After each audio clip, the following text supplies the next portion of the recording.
Yo guys, what's up? We're back, but this time with something new. We have finished the Blood Angels. The commission is done. They are sat here next to me, ready to have their photos taken, probably Monday, most likely. And then be sent off to Wraith, ready to experience the battlefields of 41st Millennium in several months when we can play Toy Story games again. Toonie Sprues, thank you for the host. Sons of Rolo, 10 months now.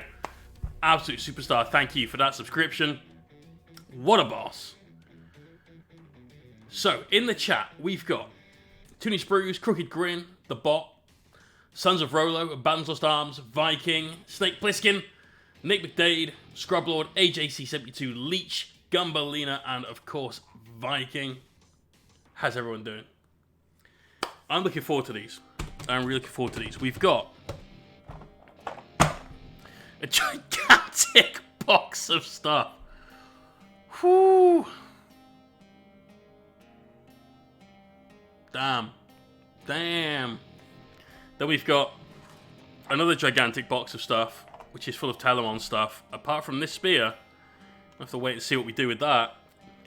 And then another gigantic box of stuff with spears equipped to go around corners.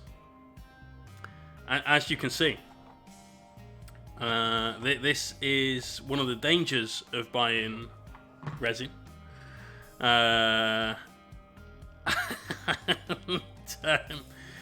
put it next to something that is straight. So, got the old stabby around corners. It's all good. Tilts, that's very kind, mate. I won't tell your missus either. So we're going to do these probably tomorrow. I'm going to get these done today if we can. And in this box of bits, we've got some like odd resin stuff. We've got some pillars, which you might use for basing accessories. But right at the bottom of this box, we've got some bases. We've got swords that are mostly straight, I'd like to point out. These are like a little bit of cleaning and a bit of filing required, but these are mostly straight. This one's a little bit cockeyed. Stu Redacted, finally, now the hype train is like, you know what? Now the hype train will leave the station. All aboard the Saturday morning hype train. Where have you been all week? Tim, how you doing, bro? Content to Dissemble, new Marvel imitation film. It could be. It could be. Any chance you could do a separate vid on faces, having to go through hours of streams, real pain, and lots of random babbling? You know, that'd be a really, really good idea, wouldn't it? Do a stream on faces. And I think I might have put together all the footage well earlier in the week for 5-minute faces video.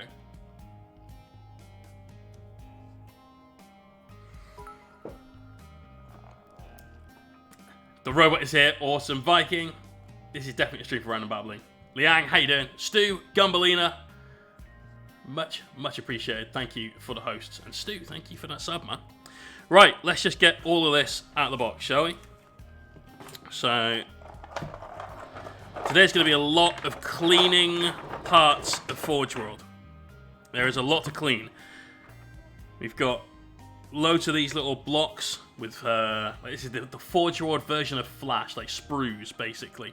If you've never assembled anything from Forge World, make sure if you buy it off eBay that it's got all of these things on. If it has like different looking things on, it's a recast, and don't buy it. We've got resin bases for these guys, as you can see.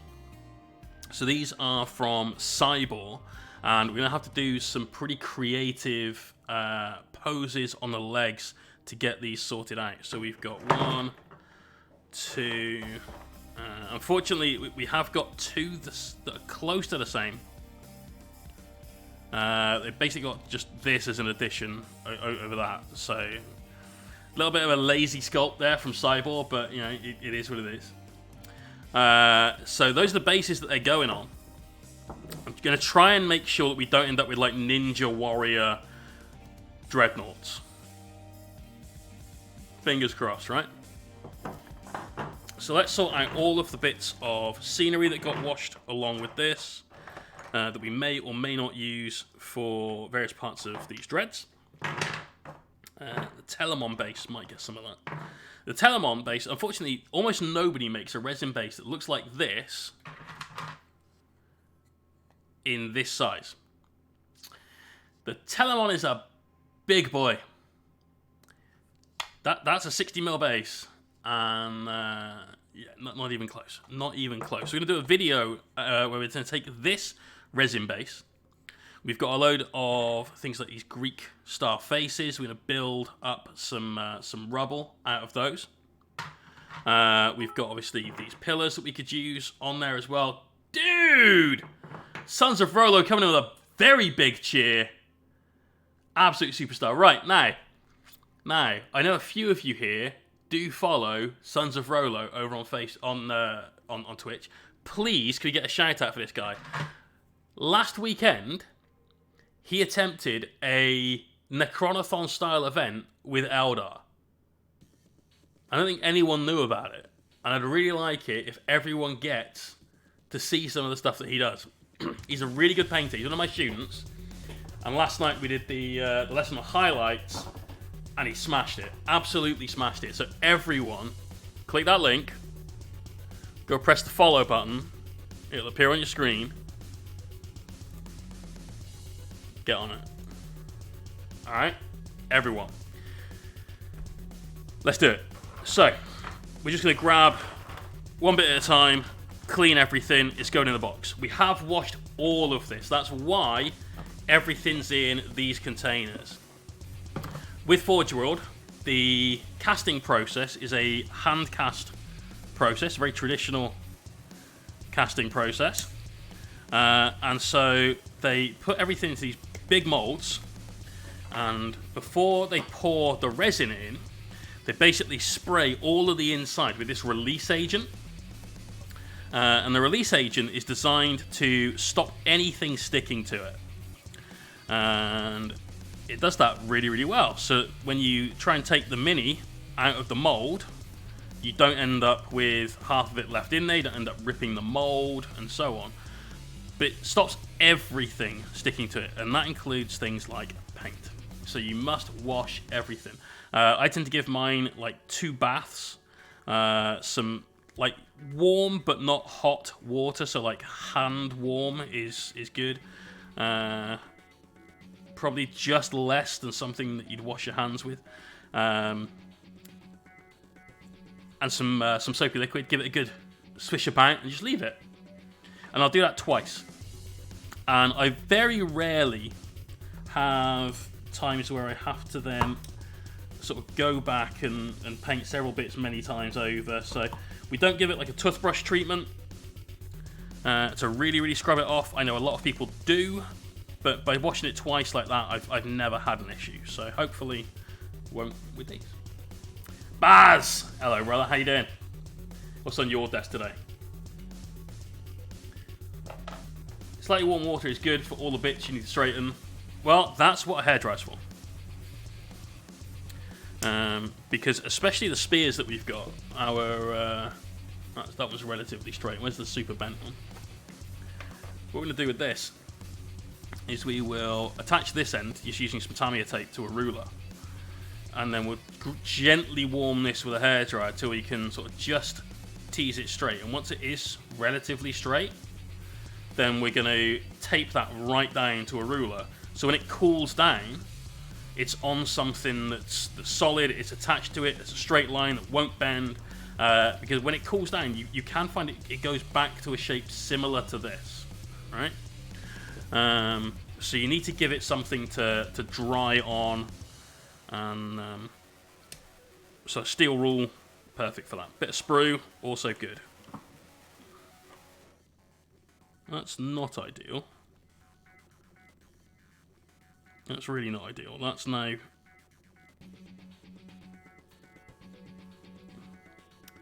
That's now got some battle damage. It's got some free weathering. What's wrong with a curved blade? Lots of guys love using their curved blades. Brilliant. It's the curved handle that's the issue, I think, there, mate.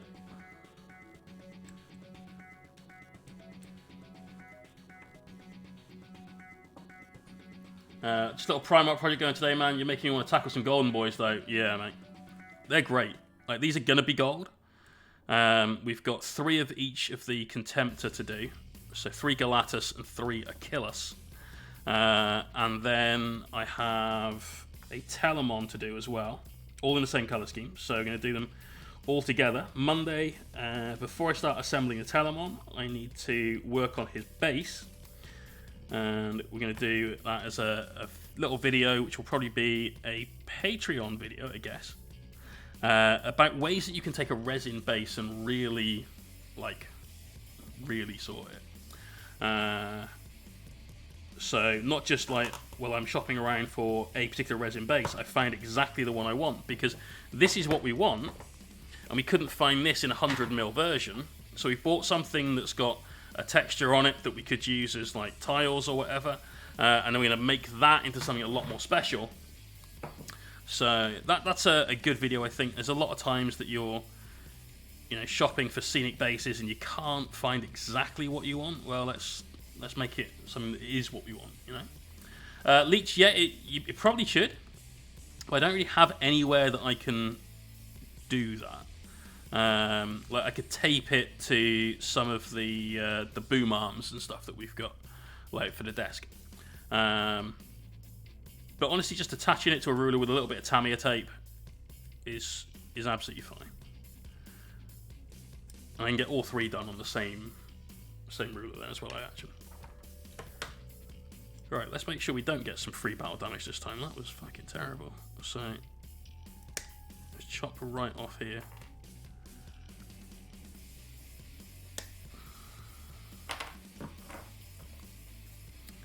Right, we got the train. Excellent work, guys. Thank you very much.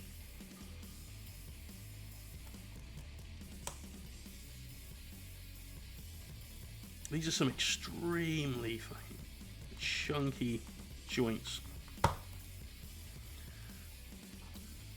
So we're just taking the majority off. You can see we're leaving a little bit of that joint on there as well, and then just trimming in. Decided to base my Custodes in a zone mortalis looking start as paint effect. Oh, fuck. Yeah, too right, dude. Like for the last Telemon we did, the bases that my client was using, it's the same client for both, right? Hey, follow bot. How about jog on?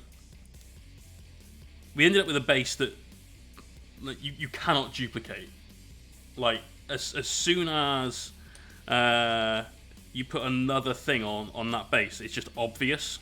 There's no way you could turn it to get something that's like close but not identical from like a particular viewpoint. You just know, because it's basically a flat base with a set of stairs on it, and so there's no disguising that. It's just there, right? So we needed to come up with something that's similar, inspired by is kind of what we're going for. Let's get the rest of these shoulders done.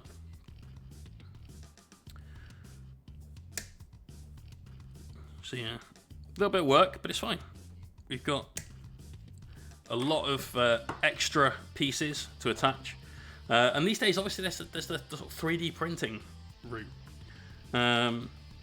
I've actually got some bases. I'll show you guys. These are some 3D printed bases.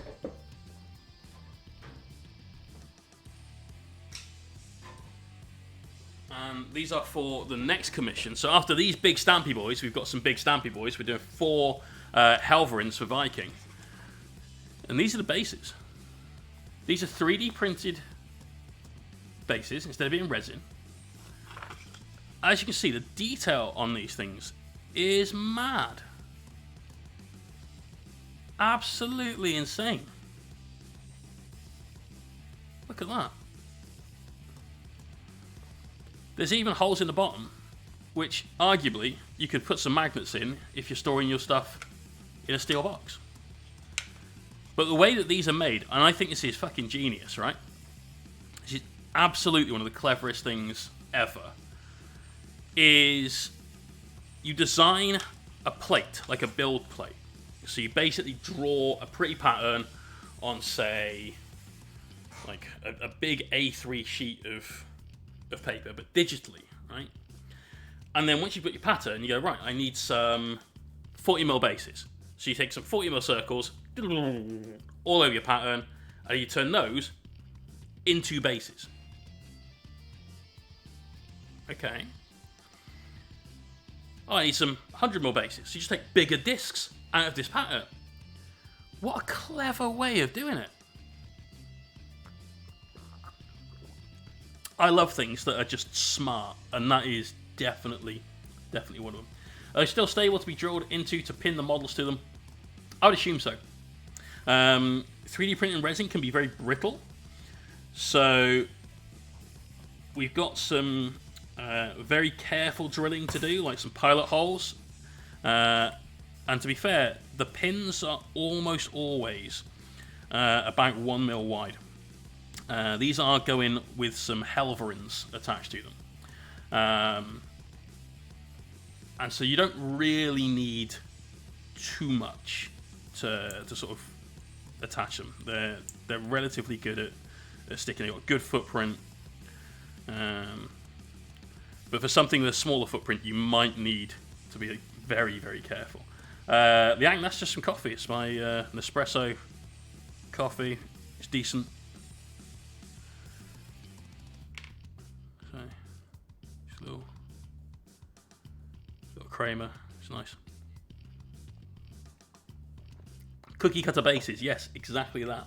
And Master Mouse. I didn't say hello. Also, Commissar Bob. I didn't say hello to you either. How are you, dude?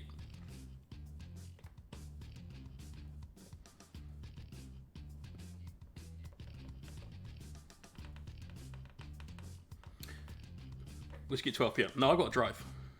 Right, after the stream, we drive off and see my missus. Speaking of which, actually, not my missus, or the driving, in fact, but at the end of the stream. Today, we won't be doing a whip, okay?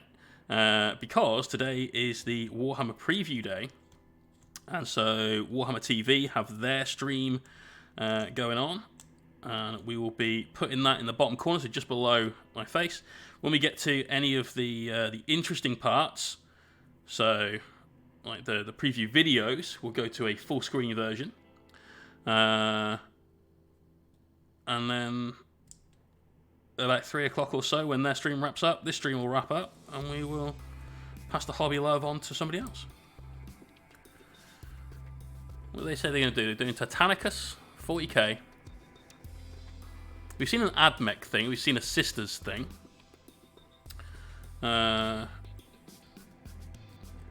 There's probably some Sigmar stuff, at a guess.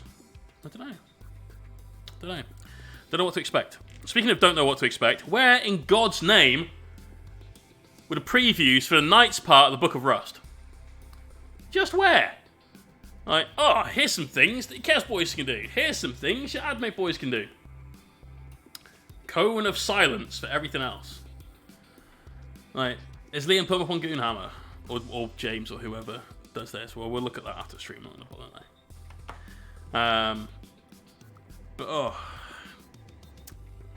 Have they got the night stuff up? No, we've got work to do. But it gives me something to read later on.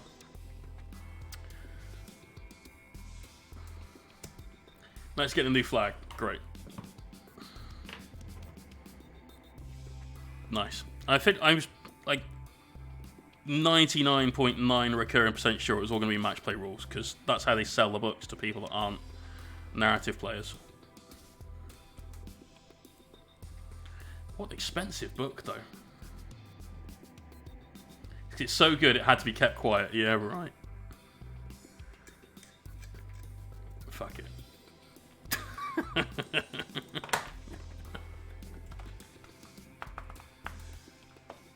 Goonhammer. I like how if you type in Goonhammer into a search, the first thing that comes up is Goonhammer first turn, because of all the meme articles on first turn that they've done. Right, Codex supplements. Alrighty. Each Codex supplement is set of additional rules. Yes,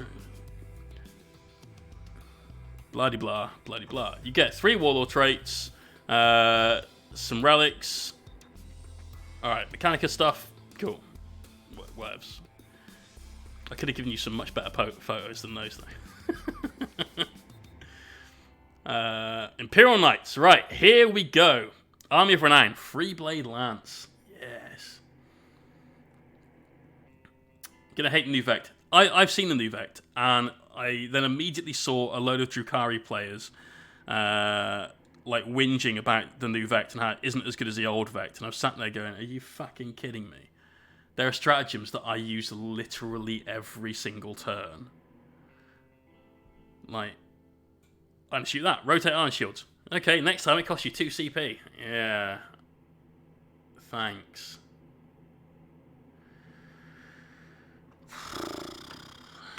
I'd almost rather try and bait it on fucking Machine Spirit Resurgent, if I'm honest. Like, the Haywire is always good. And now it's better, apparently. Because it always wounds you on, like, an X+, whatever it might be for that weapon. Usually a 4, I believe. And then now, on whatever other roll, also does... does mortal wounds as well. So, yeah, enjoy that. Anyone that plays an army made entirely of vehicles. But hey, it is what it is. It is what it is. Matt, how you doing, bro? Yeah, Gunbleed, it totally does. Unfortunately, I have an army that relies on using certain strats just for its regular gameplay. So, you know. So, army rules. Every model has to be a 3-blade. Okay, cool. No household trades, no soup support. Well, I don't soup anyway, so that's not an issue for me whatsoever. No household traits is the tough one. Because it's a lot to give up. And obviously, this book comes with an Army of Renown for Knights, which is this 3-blade one. But it comes with a Codex supplement for House Raven, which means that you can't use all of your new rules. You have to sort of choose which rules that you want. And that's fine. Like, I think intelligent decisions are good for the game, so I really just hope it is an intelligent decision. There are some rules here. Space essentials. First, every 3-blade in your army next to pick qualities and burdens rather than just one per detachment. That's good, because there are some really good ones. You've got a limitation. You can't double up on aim until you've picked all the options from each table.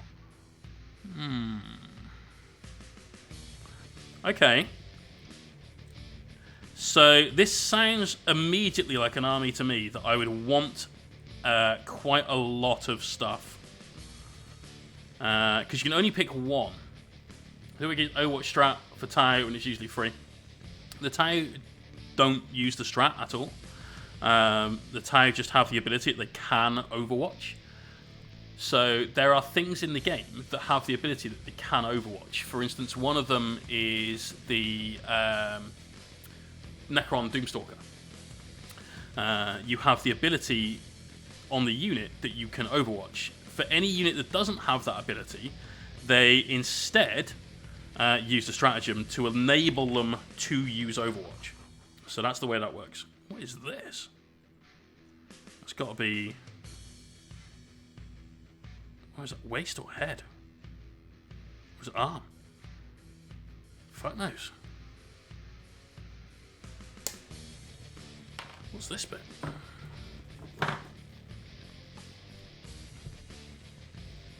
I reckon it's waist, like under the torso. Yeah, waist. There we go. It is the waist. So yeah, this already sounds like something you'd want to run quite a lot of nights. So you can get the good stuff on the good stuff. Meaty Hooks! Cheers, dude. Thank you very much for that subscription. 5 months. Says, yo, Mohawk, you're awesome. Cheers, bro. Thank you very much. So each of your character knights gets a better version of the 3-blade rule. Rather than picking 1 quality and 2 burdens, this gets flipped when you get 2... Oh.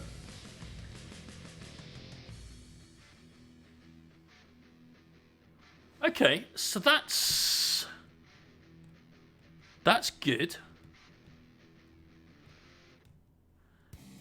So I still play 3 big knights, 3 little knights currently, and that's like my my go-to because it's solid. That bit is hidden, and it's the models that I've got as well. To be fair, so.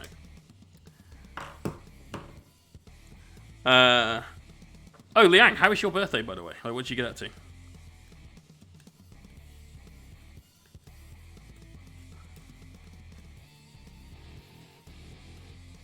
Honor Sanguinius! Thank you very much for that host, dude. Especially seeing as we're not assembling Blood Angels. We are assembling the Emperor's Finest instead. They've put down a standard Pure Knight army is now either, and it's 3 Megaeras, Warglaves, and a Halfrin or Moirax. Or 2 Megaeras, Crusader, and 4 Warglaves. There's a lot of Megaera-centric knight lists right now because they got really, really buffed in the Forge World. Timmy Spruce is on Goonhammer.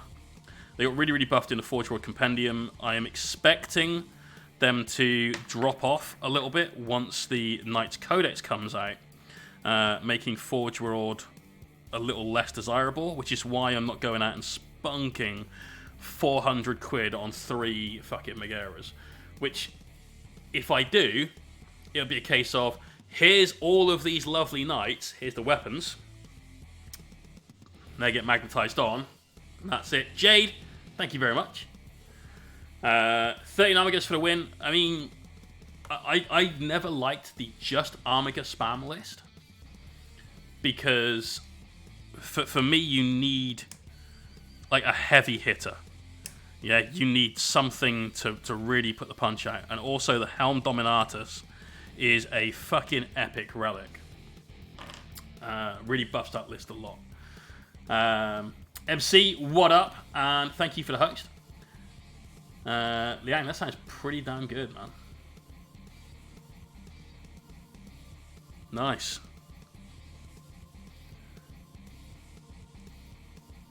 So, they've missed out the complete Amiga spam list. That one has fallen by the wayside a little bit because Megaeras are currently so good. But I really hope that's not the case forever. The other list that they haven't given here, which I rate, is they put down 2 Megaeras. They've gone with a Crusader and then like 4 Warglaves. The other list is 2 Megaeras and 8 Warglaves. Because suddenly that's a lot of Warglaves. Right, here's a slight banana sword. Now, some of this is that this is like a bit of flash we need to remove. But some of that sword is just that it is a little bit banana sword. Come on, sir, Bob. I think you definitely should not. He's a chaplain. He's a holy warrior. There's no way he would defile the Santic armor that he wears by attaching Xenos artifacts to it. One thing that is good about resin is it's soft. That's also a bad thing, but when you're sorting these things out, you know, it does make it a little easier. Certainly, you have to do a lot less filing. You can just trim a few bits. He says now looking at that fucking eagle beak.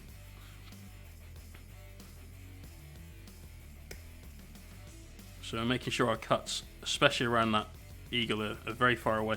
This ball socket joint though, we can cut right down towards it. Don't have to worry too much about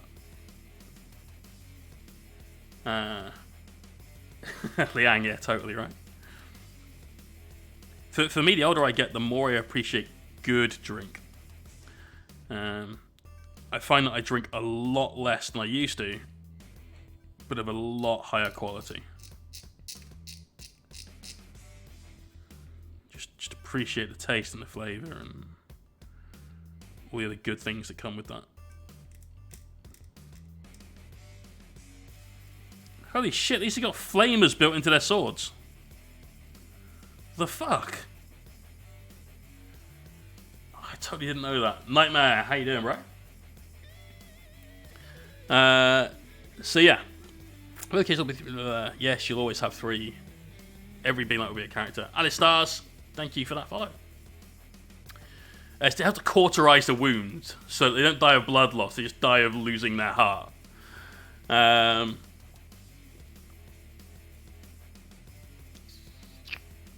I'm not going to read through all of that, like, fully.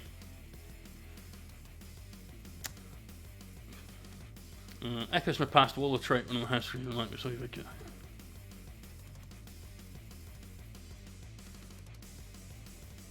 Okay, this is the free blade detachment, so we're just gonna sort of gloss over that. What's it build on? Order companions. Nah, we'll read that off stream. We'll read that off stream. So, somebody asked, what's my 6-night list? It is 3 Crusaders, 3 Helverins. And I still think, even in today's meta, that holds up. Like, really think that holds up. You've got, unfortunately, damage 2 on the Gatling gun, but not everything has got 3 wounds, and not everything has -1 damage, and so on. That's not as common as it feels like it might be. But there's a lot of damage 3 in the list. All the Helverins damage 3, and they'll output on average 8 shots a turn. And from experience, it's relatively consistent because you're rolling 4d3 rather than anything else. The fact they can shoot in melee is brilliant as well. They're not as much of a liability as they used to be. So loving Helverins. And the Crusaders are all armed exactly the same. Thermal cannon and Iron Storm missile pod. Because you want that out of line of sight shooting. It's really helpful. Especially when people are like hiding a couple of crypto thralls for things like engage on all fronts. They're hiding like little units of scarabs and stuff for maybe doing some actions like scramblers and whatnot. It's really, really useful to be able to get to those, limit your opponent's point scoring, therefore you're going to win the game because they are not able to get ahead as much as they want. I bought Forge World stuff. No, I don't. This is not for me. This is my next commission, bro. This is the first set of Dreadnoughts. We've got 3 of these to do, which is the Contemptor Galatus with the Sword and Shield. And then we have 3 of the Spear ones, which are the Achilles. And I really like them. I think they look sick. Like, really, really sick. Moving on 4's okay, but only 2 units can take them. Both hit on 4s if they move. Both squishes early game. Tasks are very squishy now. I suppose that's true. Only 2 units can take it. So Talos and I'm assuming like Scourges.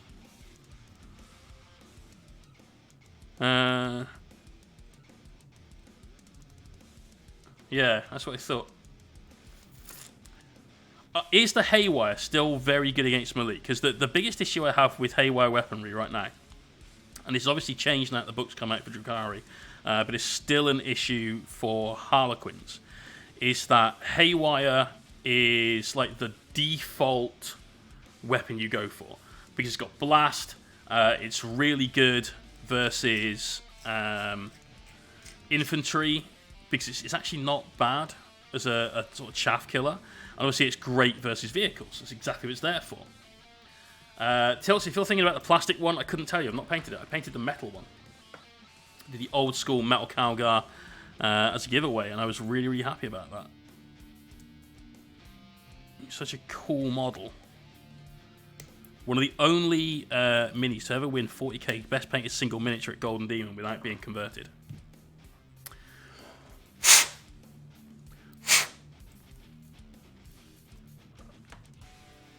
You think I did just give my glass a spear? I think so. You should only have spears. I think they should all have axes. Big Warden axes. We're giving the Telemon a spear. So this gargantuan fucking thing that barely fits on the screen. Like, here's the Custodes sword, which is twice the height of a mini marine. This is an enormous, enormous thing, right? We're going to trim this here, and probably here, and build those two bits together. I'm going to put that joint in the hand, and what I'd like to do is get it like a javelin, and have it almost at the sort of throwing the javelin sort of side. So coming up from the side would be great. It's just whether I can get the arms to bend that far. And the reason we're doing that is because the last Telemon that I did, same client, I'll show you it, because he looks sick. We put this one out on stream a couple of times because I'm really, really happy with this paint job. One of the nicest models in this army, very much a centerpiece part of the display. Here he is. So you can see what I mean by the base. Flat base with set stairs. There's no way of repositioning this base and not having it look exactly like the same base. So we had a little, what do you call it, captain dude, whatever they are, on there. That sword is absolutely the best Power Blade style sword that I've ever done. Without doubt. And I'm hoping we can improve upon that for these. Love this little OSL at the back as well. We've got everything just right onto the vents and so on. So huge, huge, huge fan of this. This is the colour scheme for all of these Dreds. It's nice, rich gold, the vibrant purple. It's going to look great. It's going to look really, really cool. I should put him back in the cabinet rather than leave him out on the side. Otherwise, we know what will happen when we come to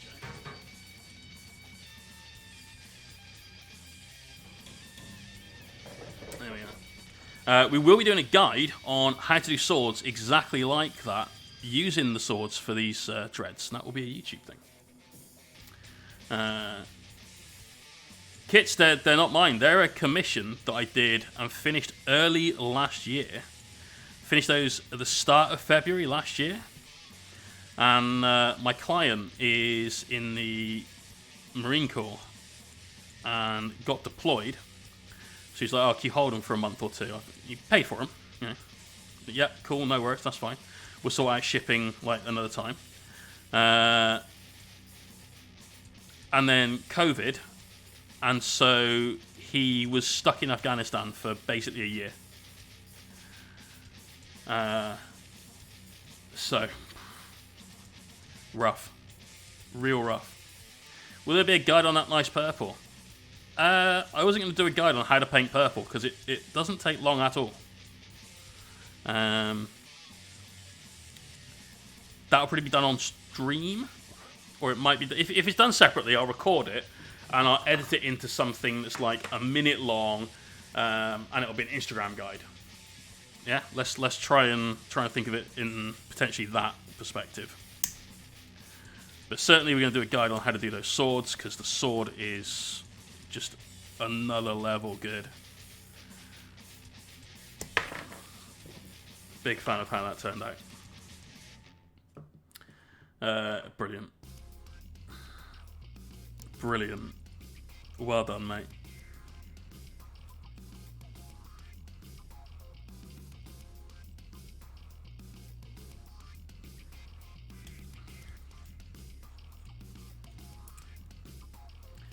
Tutorial, just paint purple.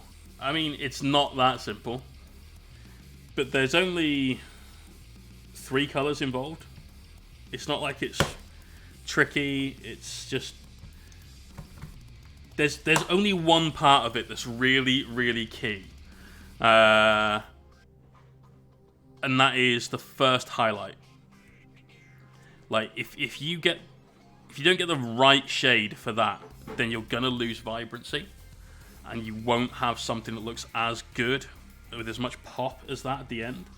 And that is the Vallejo Sunset Red, which is actually an extremely vibrant, bright pink. The purple itself, I actually think the best purple I've used is Games Workshop's Nagaroth Night. I think that stuff's really, really good. Like, it's a banging purple.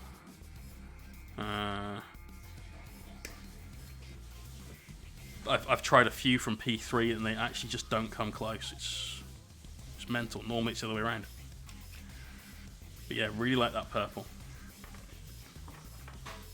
We're going to do purple for the rocket pack on top of the Telemon, for the shields on these, the shoulders on everything.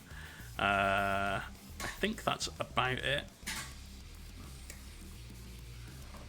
So the majority of the mini gold, obviously. Yeah, used Morpine Brown, height of Goreful for leather. Any tips about text to make it look more leathery? Yes, use many tiny brush strokes. And more importantly than that, so that's the technique you need to use, but really what you need to do is think about the areas on the miniature that would have the wear and tear. So for instance, I'll show you a holster on one of the student minis.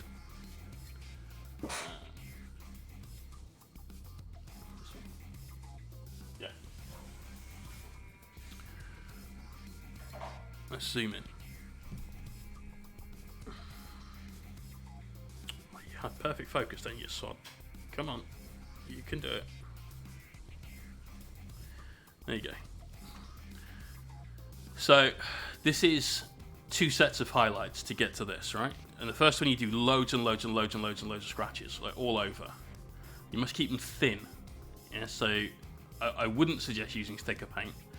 I would suggest using paint that is thin enough to just flow very neatly off your brush with no like fat bits or at all on the stroke. And then come back with a brighter colour mixed into it, and then pick the areas that are going to get hit more. So here and here are the kind of obvious points.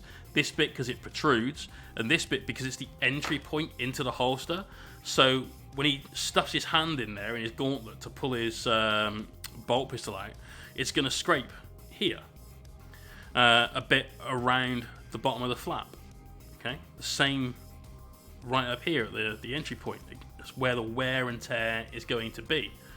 And that's what you need to do, because if you don't, then you'll end up with something that doesn't look worn. It looks like you've painted it with different colors, because your brain can sort of decode what's meant to be there, but if you've got it in the wrong place, it's like having the highlights in the wrong place. Yeah, it just looks wrong. It looks weird. You know intrinsically what worn leather looks like, because we've all seen those leather jackets that are going at the elbows and so on. Matt has redeemed Cooking Disaster Story. Oh shit. Oh, like disaster.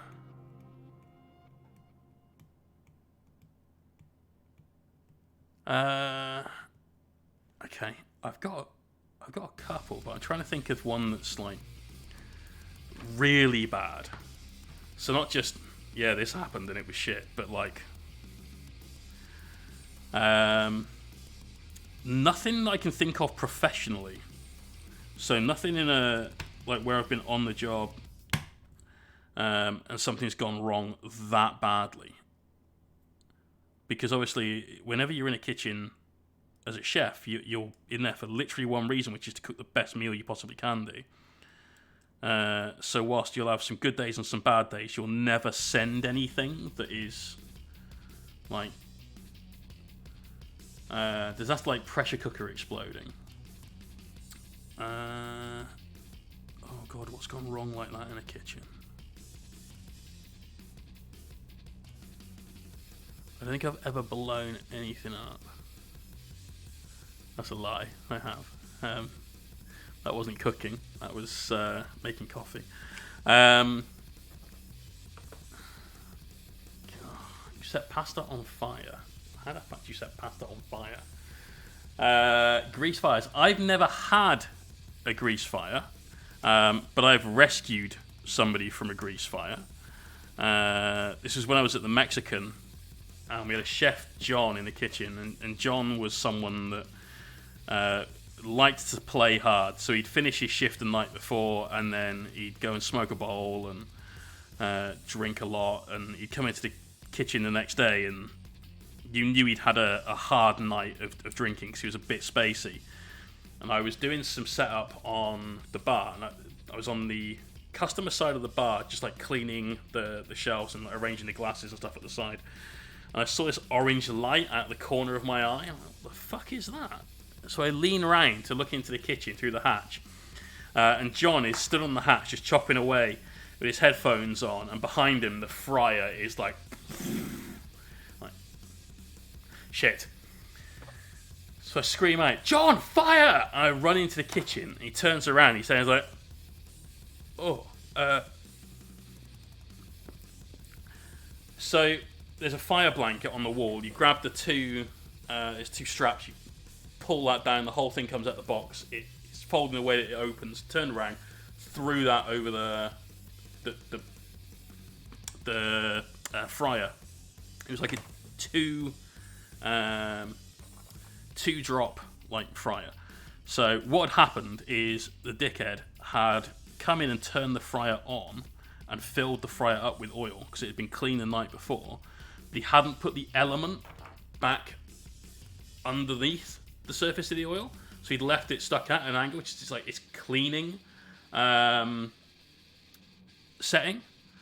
So of course, when the element is submerged, it still gets as hot as it does in that instance, but because there's no oxygen getting to it, it can't combust, and by the time the oil has gotten up to the surface of the fryer, it's cooled down enough that it's not at its combustible temperature. Whereas if it's out on the surface, it would just go and go and go and go and go until bang, fire. Cookie grin, that's awesome. That's awesome. Anyway, I've thrown this blanket over the fire. I'm like, fuck's sake, dude, what's going on? He's like, I didn't know what to do. Like, all right, go and get Andy.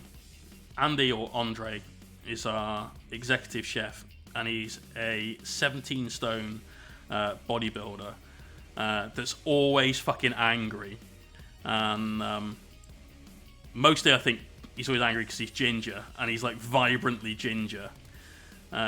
He tried dyeing his beard once, and it made it look like a really, really, really dirty, like been out in the fields all day kind of farmer or something. And yeah, must be the roids. I mean, we never could get out of him whether he was on roids or not. He'd never like answer the question. He'd sort of just like brush it off. So we all assume roids. But he was a big motherfucker. Easiest way to tell is normally like pimples on their back and stuff like that, or his bollocks shrinking, and I didn't want to find out that badly. But anyway, so the fire is under control. The fucking blanket's on the fire. Andy's upstairs with Clive, our MD, and they're having a chat. They come down, and Clive clearly doesn't know what he's fucking doing. Alright? The kitchen is a tiny galley kitchen. Used to get myself in there running the char grill, Andy at the hatch. So like I'd be stood sort of here with a massive char grill, probably 3.5 foot wide, a good 2 foot deep, and a fridge behind me and a freezer behind me. So a little fridge on top of a little freezer. That was my station. Andre would do the hatch, and he'd be literally here. I could sort of move my elbow back and touch his back. And then on the saute, which is a 4-burner hob, a eye-level grill, and then the fryer station just behind him, sorry, just next to it, was Reza. Reza was a sort of 15, 16 stone Iranian cage fighter. So you had him, Andy, and me. And I was the smallest one in the kitchen, and I'm not a particularly small dude. And so it got packed in there sometimes, right? And it was all very, like, tight.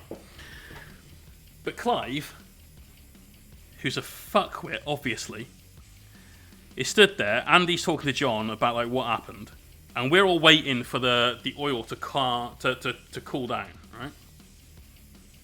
So Clive, being the nosy motherfucker that he is, because he's an ex-copper, goes over to the fire blanket and lifts the corner of the fire blanket up. So of course then, oxygen rushes back into the inside of this. Fanboy von Udspoon, how you doing? And the fire reignites. So he's just like, fuck! Like this.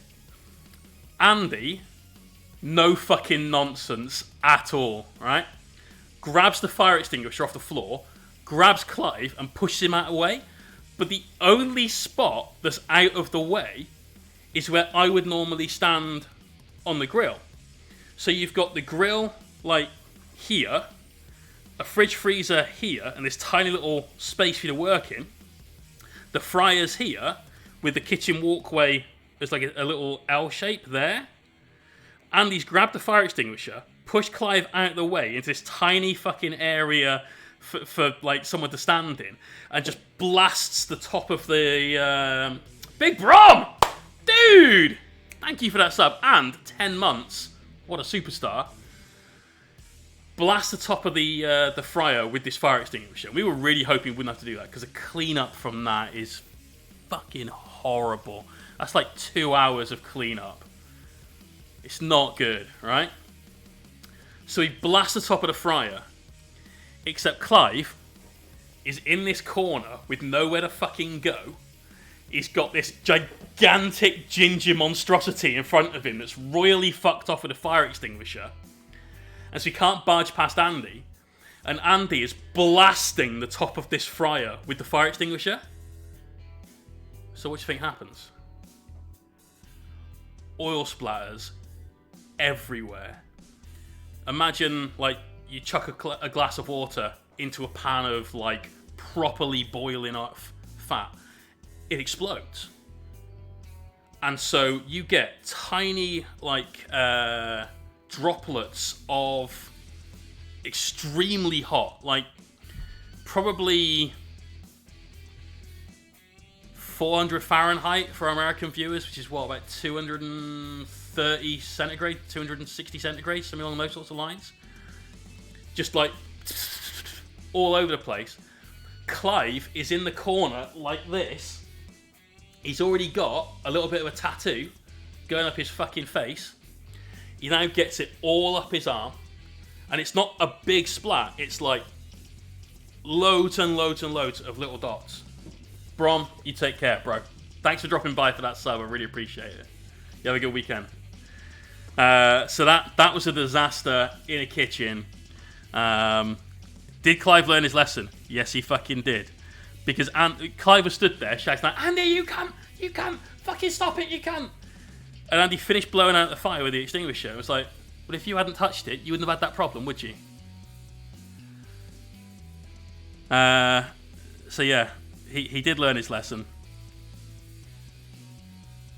Don't let idiots in the kitchen was the main lesson to that. John got a proper bollocking for that. Andy was not best pleased at having to spend 2 hours before service cleaning the kitchen when he could have been prepping. It was a bad day. It was a bad day. I'm trying to think of disasters that I've had, though. Cooking disasters that I've had. I can't think of anywhere I've like fucked it up so bad I had to throw away like utensils or implements. I do remember I was really ill at one point. Just like man flu, but it was like properly getting to me. And this was at a time I was working somewhere you didn't have sick pay. So, because I was poor, basically, I had to go into work. Felt like ass. I was like, right, what I'm going to do is I'm going to get some like healthy things to help boost my immune system a little bit, and we're going to like murder this cold. We're going to... I'll have up a coffee machine. Yeah, I'll talk about that one in a sec. Yeah, we did have to throw that away. That wasn't really cooking, though. I will tell you when they get here. Apparently, Amazon occasionally lies to you. It will say, if you order this by this time today, then you'll get it tomorrow. Except, I bought it, and now it's not coming until 10 p.m. today. So, one of the other reasons we're not doing a whip is because the whip would go on that monitor, and anything on that monitor looks shit.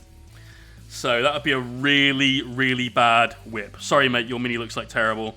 Yeah, it looks like you've reposed it to turn it into like a weird Eggman as well, so can't back this. That would be the entirety of the whip. But they'll be here very late tonight, which is annoying. So it means that when I get back from my girlfriend's tomorrow, the first thing I need to do is rip apart the studio, completely deep clean the desk, and then install these monitors. But I'm really hoping that they're going to be good. So I'm going to paint Snow White and Six Dwarfs. Not happy. You're the one that fucking printed it, dude. You started this ball rolling. That's on you. That's totally on you. What were we talking about? It was cooking disasters. It was... Oh, this soup. Yeah, so decided I was going to make soup. Like, really, really super healthy soup. I see a man. He's blue. Great. I see a shape. Is more like what we've got, bro. So I decided I was going to make this soup. And it was going to be like a broccoli soup with a lot of chili. And I didn't understand exactly how hot a habanero was. Oh, and it had mussels in it as well. So there was some seafood going cheap at the supermarket. I'm like, you know what? Yeah, get some omegas in. Why not? This will be good. It'll help really kick this cold into remission, because clearly fish is exactly what you need in the cold. I didn't understand my logic after the fact, but equally I'm not sure I was capable of logic during the fact, so give me a break on this one. So I get this nice little bit of stock that I've made up out of like the broccoli stalks. I had a carrot and a little bit of leek or fennel or something like that lurking about. So we've got this stock going on. Cool. Got the broccoli in. We've chopped up the habaneros. Two of them. Nice, dude. Good luck. If you get one, I hope you enjoy painting it. If you get two, then I would happily buy one off you as a stream giveaway. Because I want to paint it. It's definitely Dylan, though. You'd need 4. Fucking hell. Good luck.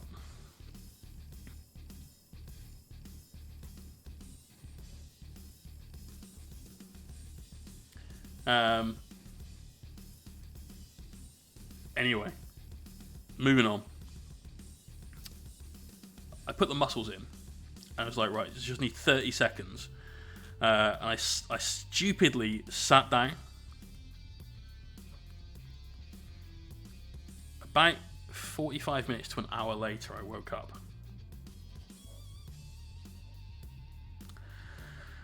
It wasn't on the boil, because it would have all evaporated and like incinerated the pan, but it was on a like slightly more active simmer. So I sort of wake up. Oh god, I feel rough. What's that smell? Oh no. So, I mean, my old flat at the time was a studio flat. It was a basement studio flat, and Tilch, you'll know probably where this is, St. James Street car park. It was just off that. And because the whole thing was a studio, it was all one room, basically, for anyone that doesn't understand what that is. So the bedroom, the kitchen, the living room is all in the same area. The bathroom is the only thing that's separate, and has a very small hallway that basically led to the bathroom and the rest. That was it. What's that fucking smell? I realise I've fallen asleep. I realise I've left the soup on the hob. I'm like, shit. Ugh. So I jump up, go to the hob. The hob's a gas. So obviously, first worry is that things are about to go turbo. But no, I'm looking at a pan that is there's maybe half an inch of water left in it out of what would have been maybe 2 inches when I started. It was like 2 batches of soup, one for then and one for lunch the following day. Shit. All right. Well, I've only got soup for one meal now. It is what it is. The broccoli's gone yellow. It's turned to mush. It's just the most disgusting looking thing. And the outdoors one. I mean, it's a car park. Most of them are outdoors. You've narrowed it down significantly. Not at all. The one up the road from the vine. Where does this attach to? Are they meant to be part of the backpack?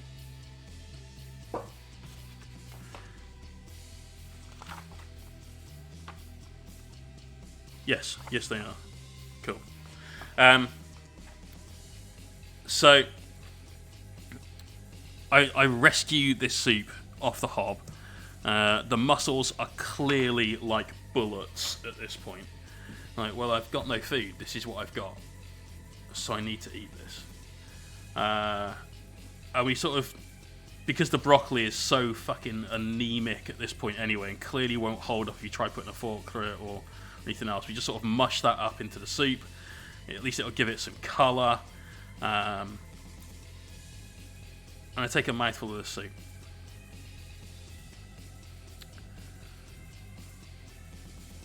Ooh. Ooh. Habaneros. Spicy. Very spicy. When I bought them, I bought 2 thinking, yeah, this will really burn the cold out. It was going to burn everything out. That was going to do possibly significant damage to my insides. And it's soup. So it's just broth, really, I suppose, at this point. The mussels I fished out, and I decided after trying to eat one that was an extremely spicy. You know how when you chew chewing gum for so long that it becomes this like rock hard thing that barely moves? It was basically that. JC, get on the onion. Do it. Get the onion sorted. So we threw away the mussels. We then tried eating the rest of this soup. And I managed to drink it all. Because it's not like you had to chew. Probably did more damage on the way out. Bro, it burned. Twice. Holy shit balls, it burned.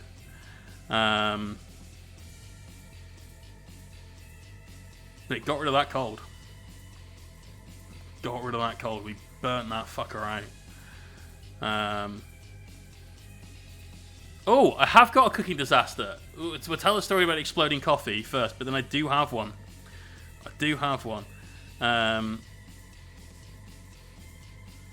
Yeah, we had to evacuate a kitchen. So it is a good one. Not for long. It wasn't like for a day or anything, but you know, we had to get everyone out of the kitchen for a bit. No customers, fortunately. Just some staff. The exploding coffee was... I used to make coffee every weekend in a mocha pot. And God, coffee done like that, proper Cafe Cubano, is just the best coffee. You can have coffee from like whatever coffee shop you choose to go to.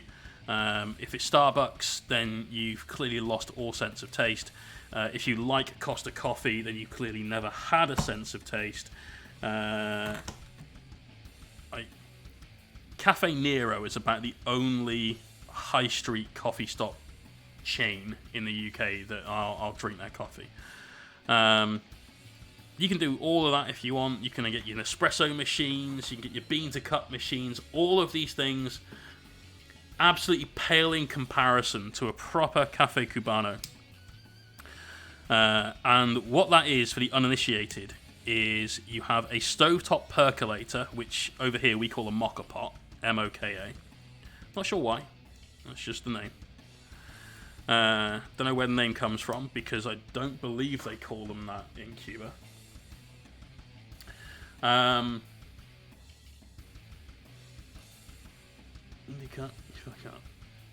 Not heard that before, but fair. So you have like a reservoir in this jug, which you fill with water. Then you put a little disc with a spout underneath it, which contains your coffee in, and you put that, like, screw that into the top part, which is the jug part of it, where you'll pour your coffee from, and you pop that on the stove, and the water in the bottom heats up. It obviously gets to a point where it becomes highly pressurized and needs to escape. So the only escape from it is to go up this spout from like where the little disc of coffee is, and then percolate through the coffee, which it does at pressure. So you get really, really good extraction, full flavor. That comes up, goes up this spout into the top of a jug, comes down, and then amazing coffee. Now the trick is, and Nightmare is most of the way there with this.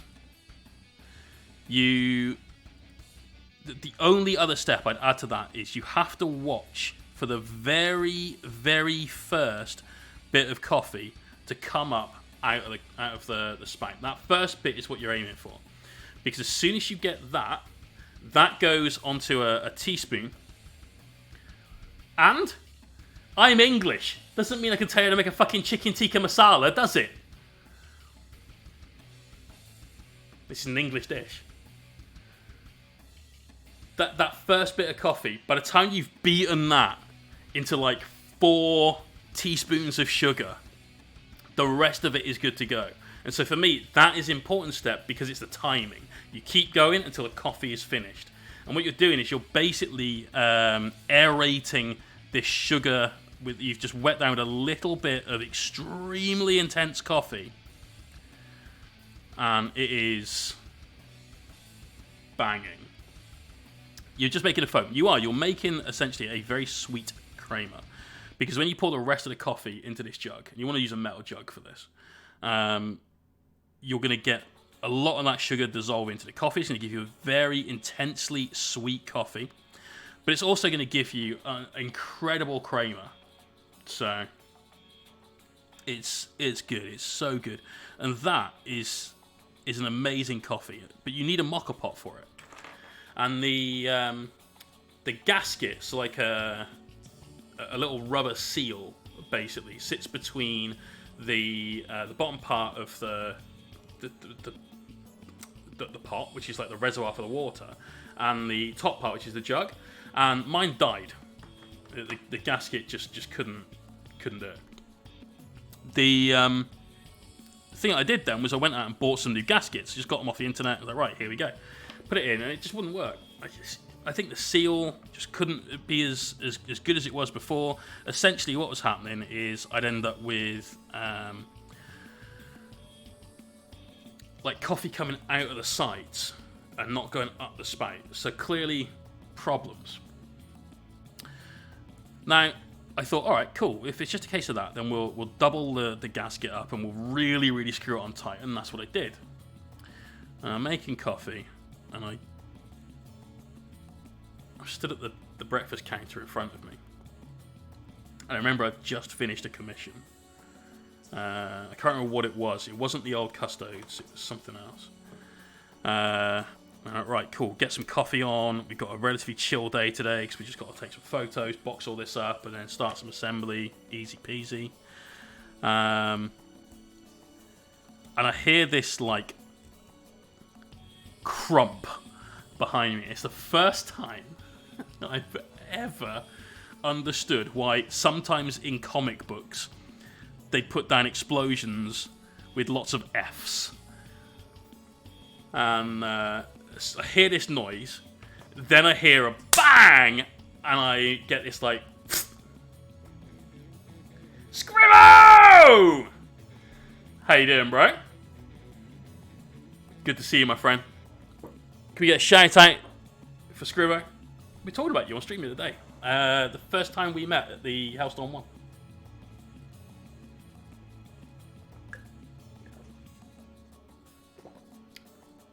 Oh. Now we're talking about exploding coffee. Queerex, cheers to the follow. Welcome. So, I get this crump behind me, hear the bang, and then I feel wetness at the back of my my head. And the first thing I think is like, am I bleeding? Because it's warm. I'm like, I heard this bang, has the pain of something hitting me not registered yet? Is that blood?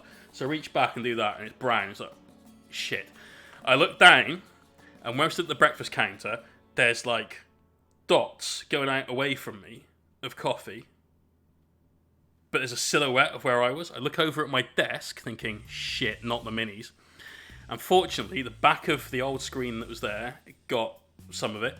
There was a little line in the middle of a few bits, but all the army was off to one side again. I'm like, oh, thank fuck for that. No coffee on their miniatures. Then I turn around. So, first things first, the exploding coffee pot had blown out the gas hob. So that's good.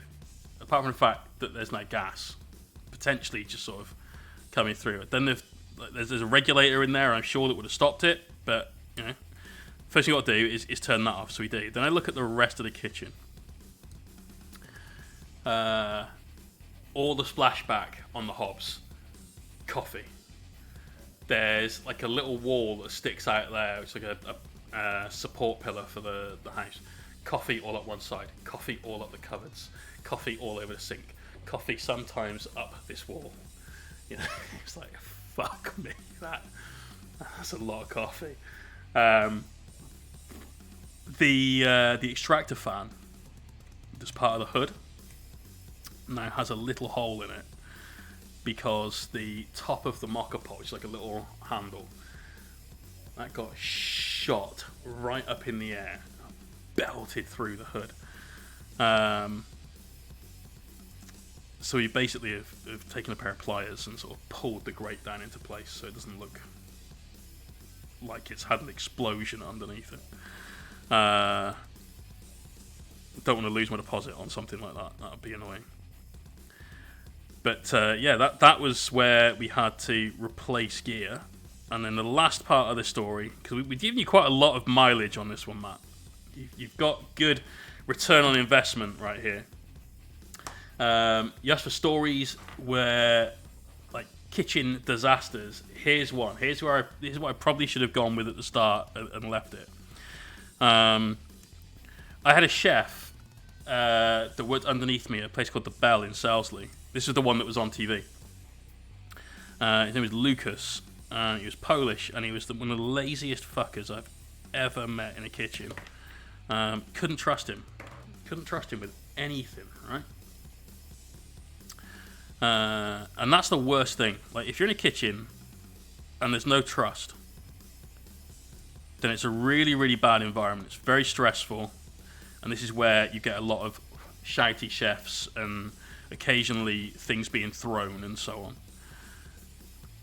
Because when you say to somebody how long on whatever it is that they're cooking, so you know when to fire what you're doing to also go on that plate, and they give you an answer that's wrong, and not just like 30 seconds out, and I've been in kitchens where if you weren't within 10 seconds, then like you were going to get shit.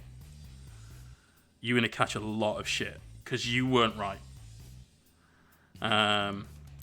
The garlic was very much like that. If I said 30 seconds, then I had to have meant 30 fucking seconds and not a second more.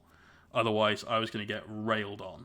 And possibly made to redo it and like refire. And of course, as soon as you do that, then it pushed back everyone. There's wastage in every aspect of the kitchen. It's really, really not good. Squeeze Hill! What up, Ray? So yeah, not ideal, obviously, to have a chef that you can't trust. So, because I knew I couldn't trust him, but I needed him to get on with stuff, I'd leave him written instructions on what to do. And one of the things we wanted on the menu was Thai green curry. So, left instructions on exactly what to do. So, a full recipe to follow. And to make a Thai green curry, never go to a supermarket and buy like a jar of Thai green curry, alright? Just make it yourself. It's a piece of piss. As long as you got a food processor, honestly, it's not a lengthy process. You just chuck a load of stuff, like aromatics, in the food presser with some oil, press blitz, turn it into a paste, fry the paste, fry some chicken off and stuff like that, add some coconut milk or cream, depending on how thick or rich you want it, cook it down, serve. Jobs are good. Like, that's the basic recipe for a Thai green curry, right? But I left him full recipe, weights, measures, you know, all the stuff. And so he makes this Thai green curry.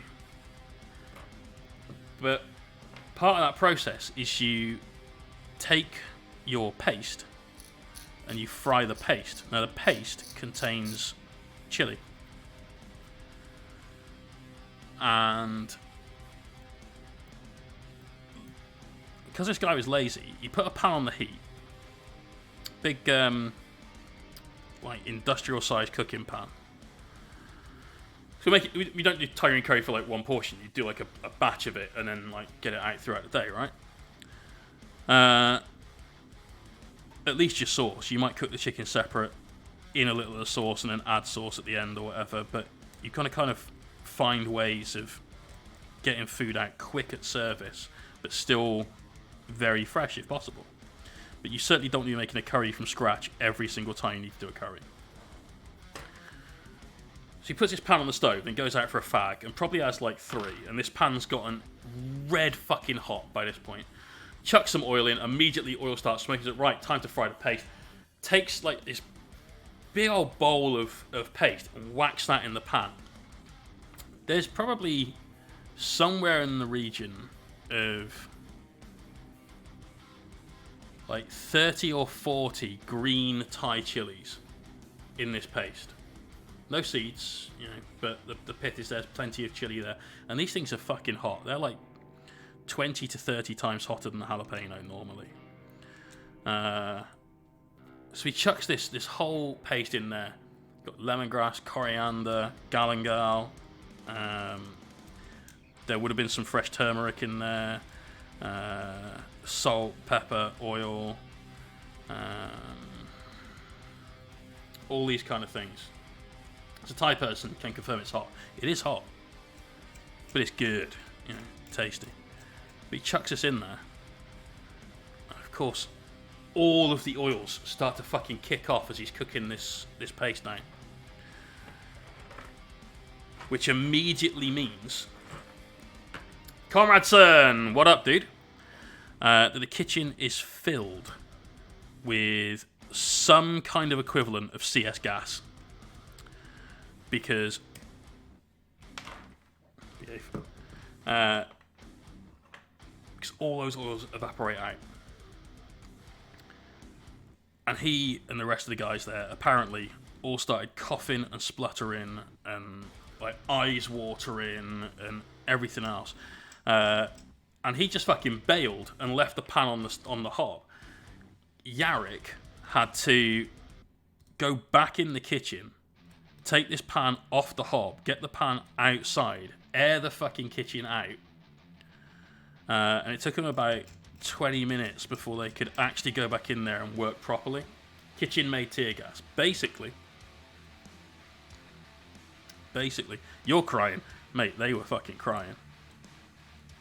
Like, we've most of us that have cooked from scratch have had an incident with something that's been spicy in a pan and it's just gotten a little bit, like, aggressive. You're like, oh, that caught the back of my throat. This was that, but like full volume, you know. Forks, how's it going?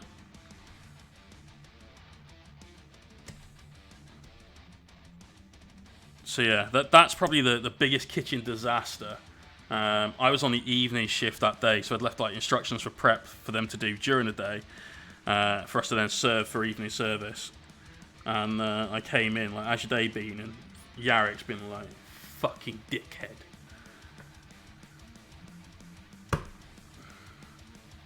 He couldn't speak much English. He was very Polish. We spoke a little bit of Engelski to each other, but he could get by, and we practically communicated in winks, essentially. So, all right.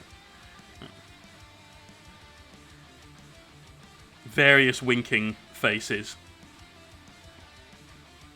They made pepper spray. Yeah. Yeah. But CS gas is pepper spray, right? In fact, one of my old bosses that ran a nightclub was bizarrely immune to that. He found out he was running a club. No, he wasn't running a club. He was working at a club somewhere in Brighton, I think he said. And shit got really, really, really real that night. And the police had to come out and remove everyone. Post Lucas, I know. Maybe. It's a fairly common name. It's like an American asking an English person, like, "Oh, do you know my mate Jake?" I'm like, I'll just say yes, and we can gloss over the whole thing then. Tilt's not a fucking clue, dude. Not a fucking clue. But the police came out, and the police couldn't control it, and there was basically a riot without it being like a riot or a protest. It was just a bunch of pissheads, none of which could control the amount that they drank, obviously, and issues. And the police were like, right, you know what, fuck it. Fire a few of these into the crowd, we'll just get them out that way. And everyone's on the floor coughing and spluttering, and Carl's just stood there like, I don't understand what's going on. Yeah, he was functionally immune to that. He could eat some properly spicy food, so maybe the whole thing was related, right? You assigned to train with tear gas once a year. You build up an immunity to it the more you're exposed. I'm not surprised. Like, you're going to get a tolerance, I guess, if nothing else. I'm assuming that was just in case you had to use it and you're in a situation without a mask or like rebreather or whatever other bit of kit you might have had. I can't believe this is a thing. I don't know if it was British Army or American, or even anywhere else. Taser training? That's a fucking thing? Taser training. So they have somebody that stood there, and then like two of their squaddies are stood facing the other way, and they've like got an arm each so that this person can't fall over. And they get shot in the back with a taser. I'm like, what? In Bushido, we used to have to get like a lot of hits. And a lot of like, here's what this particular nerve hold feels like. Here's what it feels like to choke somebody out when you're on the receiving end of it. So I can understand it from a like, this is what this feels like when you do it to another human being. Now you know it's not a fun thing. Just bear in mind that this is what another human being will go through when you deploy this bit of gear. It's part of the training for cops. Okay. Damn. Is that a logic though? Like you're sort of being shown it from perspective so that hopefully you won't use it irresponsibly, or same in the Navy. You're put in a room and have to take our masks off. Instructor Lean said, "Your dad says hi." He pulls my mask off just in case he goes off next to me. It's a full blast. Oh no! You want to know what it feels like? Yeah, that's what I thought. Because like I said, we had the same thing in Bushido. Very much a case of like, be responsible with what we're gonna fucking teach you. and I'm firmly like a believer in that. I think that's a good way of doing it. I'm not entirely certain I'd like to have the whole fucking tear gas scenario though. Big kitchen probably seems near my old local game store. The problem wasn't the kitchen being on fire; it was the shop next door that sold gas in this. Fuck.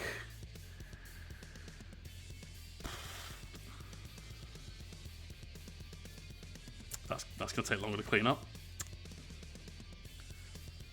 That's damn.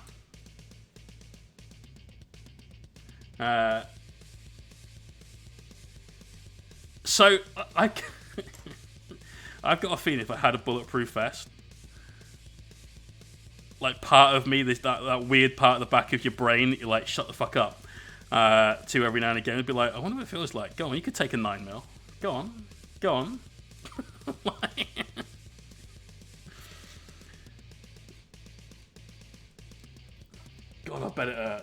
I bet it hurts. Anyone watch Jackass and remember like Johnny Knoxville being shot in the chest with a fucking beanbag gun and stuff like that? Like,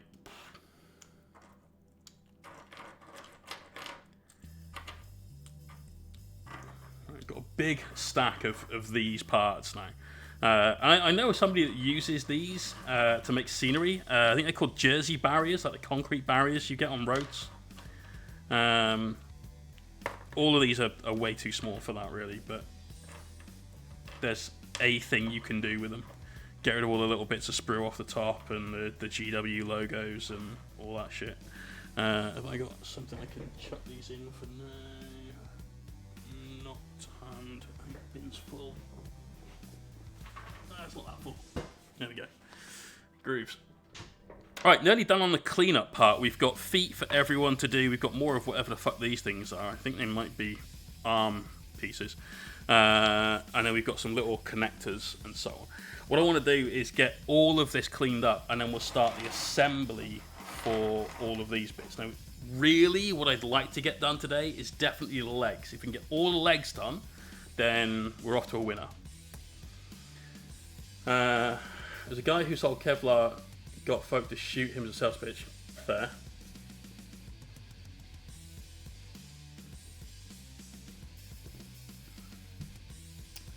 Plankwalker, that's a really good one. Yeah, that would work. I don't play Epic, but that would work.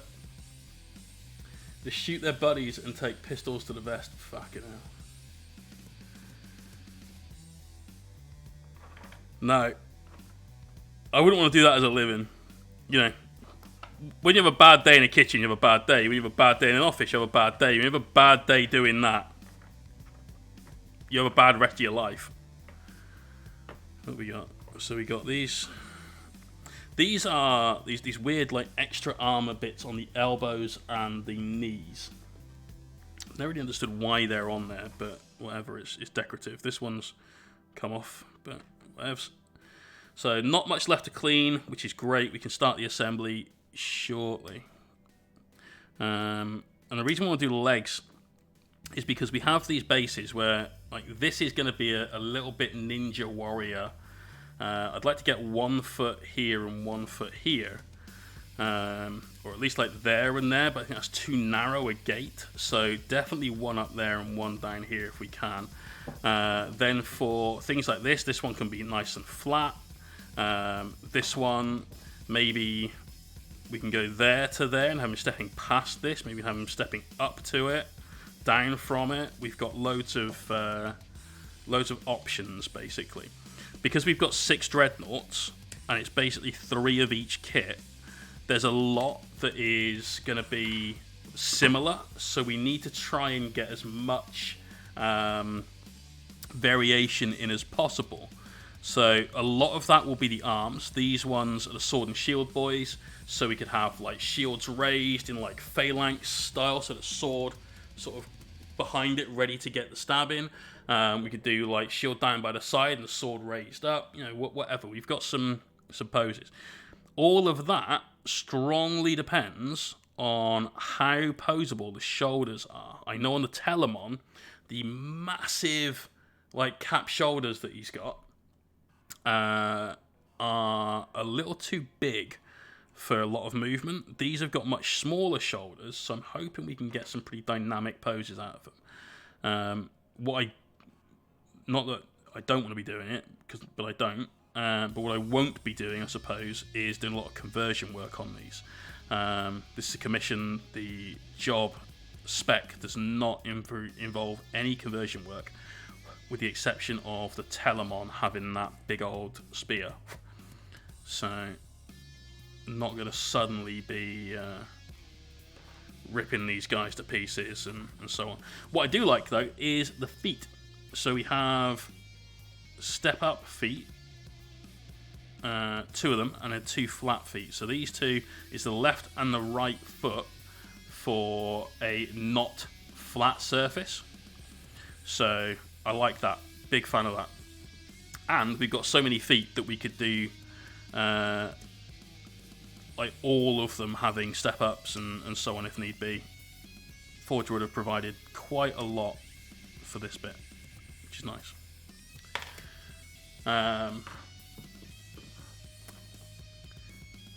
Right. Brilliant, well done, yes. Bad day doing that as a headshot, yeah, he missed.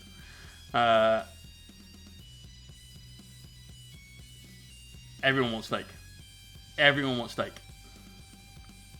Forge World kits are really awesome. They're not bad. I've done a couple of the Forge World Contemptors. Done an Ultramarines one. No, I didn't do the Ultramarine one. I did the basic one, but we painted it as an Ultramarine one. So the client liked that more than the sculpted Ultramarine one. The feet, we're going to put in piles of left and right feet, just so we can't fuck this up later on.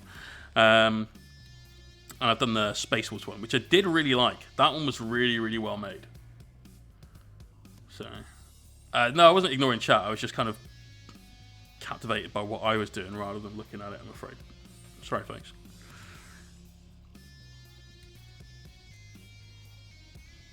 But anyway, Rocky, how are you, dude? How's your weekend? Positioning, including the legs, was kind of a pain when I built those Custodes. Yeah, it always is, mate. Any Dreadnought kit, actually, I find that's a bit of a chore. The Marine Invicta we did was a bit of a faff. We ended up cutting in and repositioning the legs just a touch. And it was worth doing because the end result was really, really good. But it was just a lot of work. The payoff was fine, but it was just a lot of work. Are we meant to have weapons on the other arm? No, of course not. It's got a shield on there. That's why there's 2 flamers on the sword. Right, I'm with it. We're doing flamers on the other dreads as well. So the Achilles ones, they're going to have flamers built into their hands. And they've got a spear to be holding. So for those, we're going to do some that are like in two-handed fighting stance. And then a couple that are, well, probably 2 in two-handed and 1 that isn't. That's the flat one from that. I know, dude. Your Leviathan was a pain. His previous owner didn't know what they're doing, so snapped them off. Yeah, I remember you saying about that. Yeah, you spent a while like stripping it or like pissing about with it, and then broke the ankles. Starting mate, got to replace some blinds that cat's fucked up today and wash the car. Then I'm going to start the pay quick for my medical card so you can blaze it legally. Ah, fair.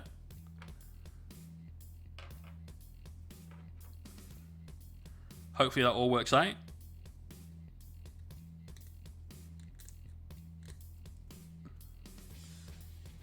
Just make sure you do it with integrity. Scrublord! 4 months now, man. Thank you very much for that subscription. Get some love in the stream for Scrublord. Cheers, dude. Right, let's have a quick chat about Meeps. So, as a subscriber, you've just got some Meeps. Anyone that's been gifted a sub this month, I haven't yet gone back through and gifted the Meeps. Generally, if we get like 1 sub gifted, I'll do it at a time. If we get like 5 gifted, I'll just sort of screenshot the chat and I'll apply all of them afterwards.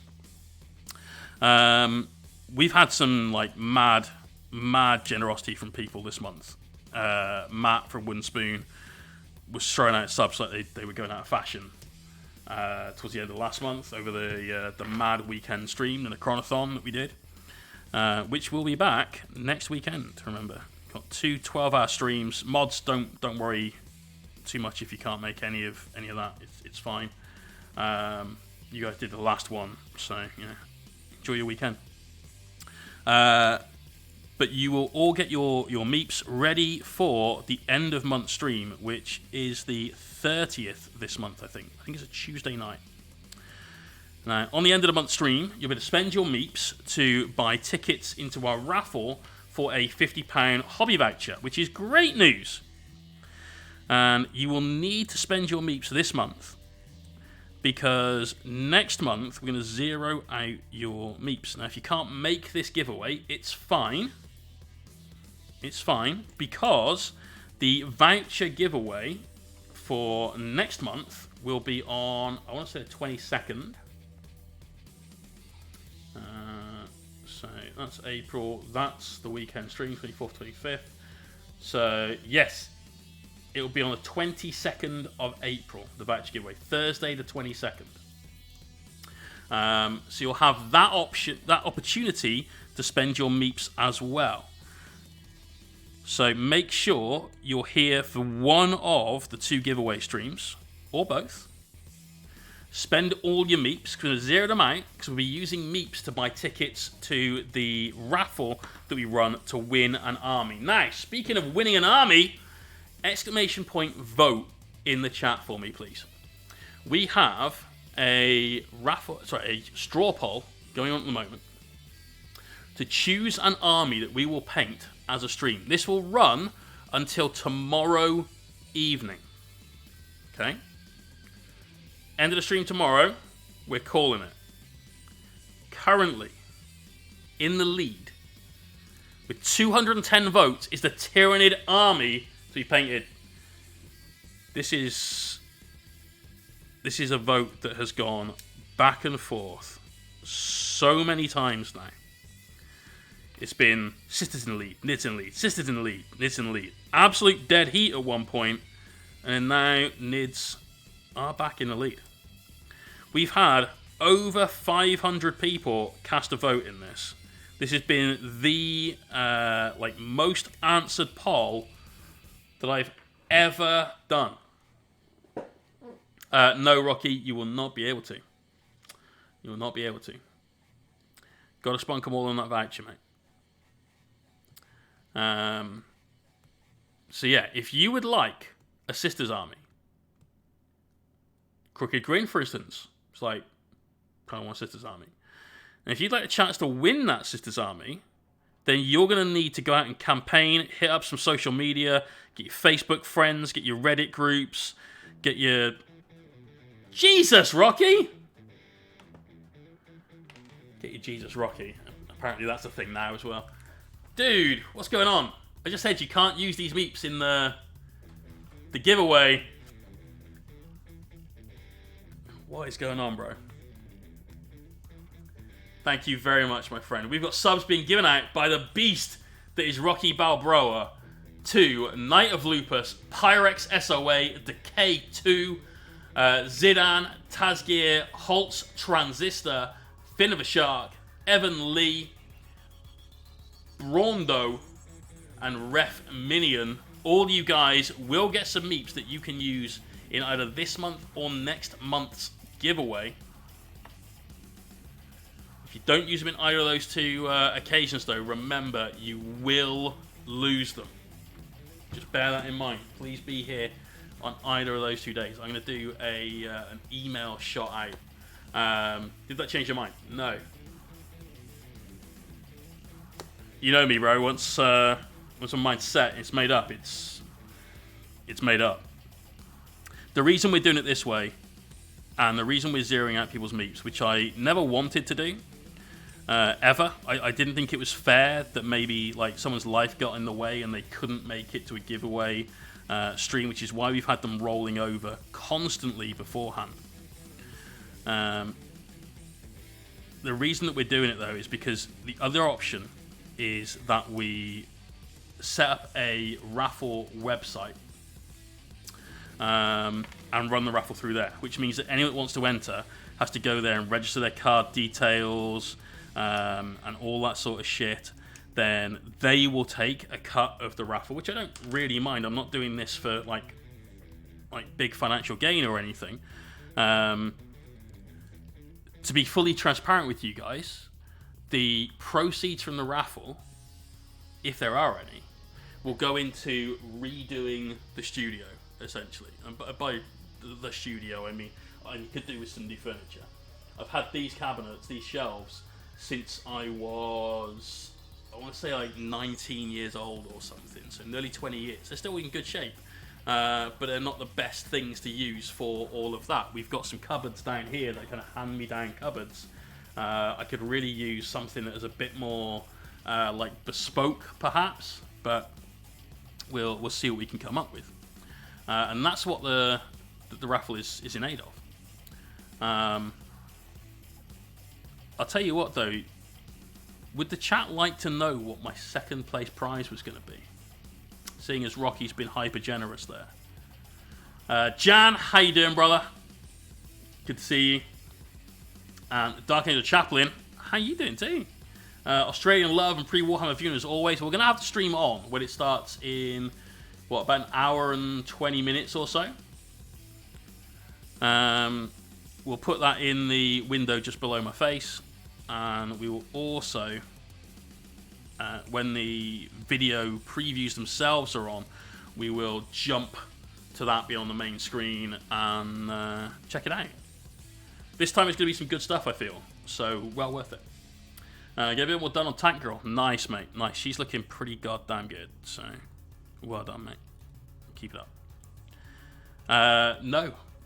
Essentially, Timmy, like, not a clue. If we have to move, we have to move. But I've got like cash saved up for things like that being a reality. It's something I've always wanted to do and never been able to.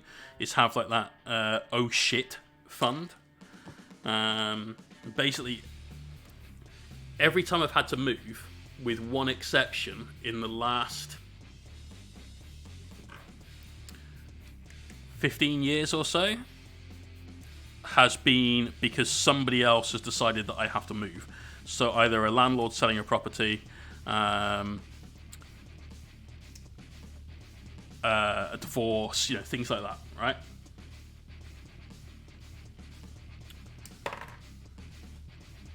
Okay, it was a twofer. So Matt wants second prize details. Only one person does though, so I don't think it's worth spoiling the fun. I don't think it is. We all know that first prize in the raffle is going to be the army that we've painted over the Streamiversary weekend.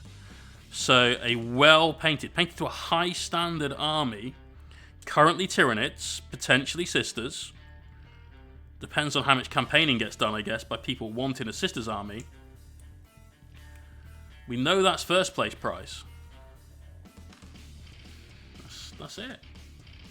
Rocky, I don't think it's likely. The reason I don't think it's likely is because we had a surveyor come round, and if I was a surveyor, the house was being sold rather than remortgaged, which is what we were told it was for, was a remortgage, then I probably would have spent more than about 15 minutes here total. In fact, it's probably less than that. Probably only 5 minutes she was here. She came in, said hello, took photos of the bathrooms, walked outside and took a photo in from there, and that was it. That was it. So I don't think it was like for a sale, because I'd imagine for that there'd be a little bit more sort of structural inspection than just like, yes, you have 3 bathrooms, yes, you have good patio doors, that sort of thing. So that was it. So hopefully not having to move. That's that one sort of line drawn under. Rocky says second prize is the Tau army. No. Tau are they in last place currently? Are they in last place? No. With neck and neck, Tau and Sally's are in last place. That's can we at least get one more Salamanders vote just to really drop the Tau to last place where they belong? Could someone that hasn't voted exclamation point vote and go and vote Sally's just to piss off Rocky?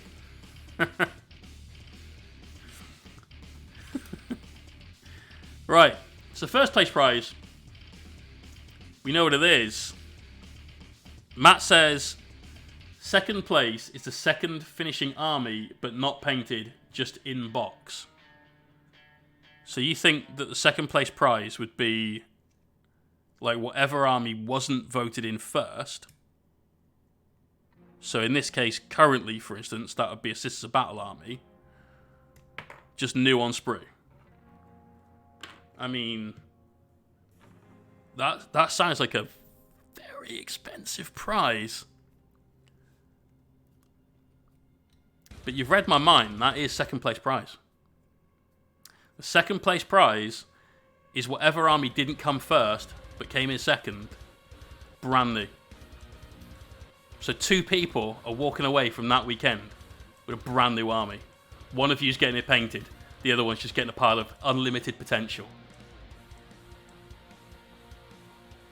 That's not bad for a prize, right?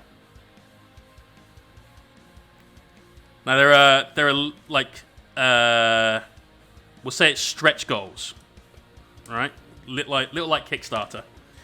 The more tickets we sell, the more prizes we get.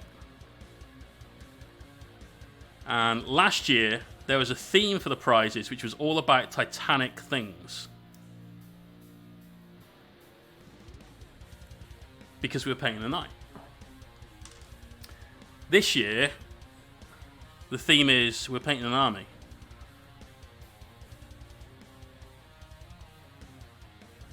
So have a think.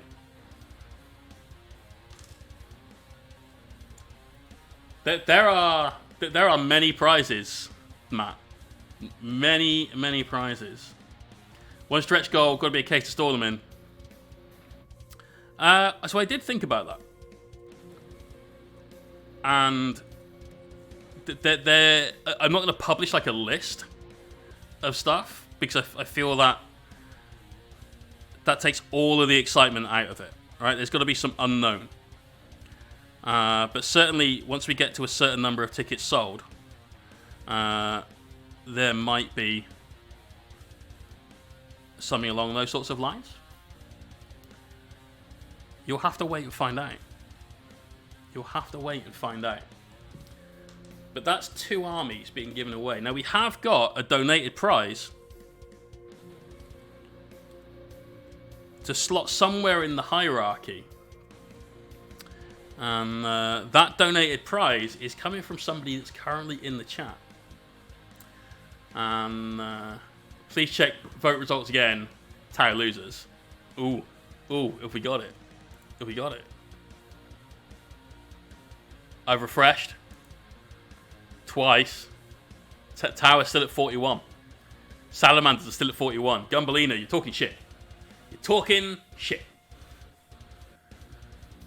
there you are, guys. Birthday stream celebrations are always going to be batshit crazy.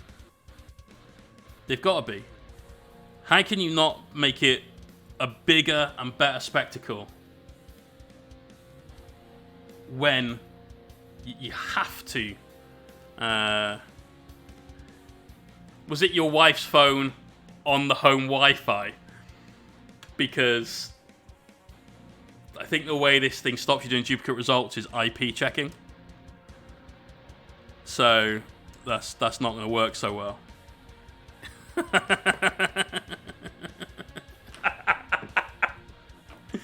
Nice try, bro. Nice try. You went for it. You really did.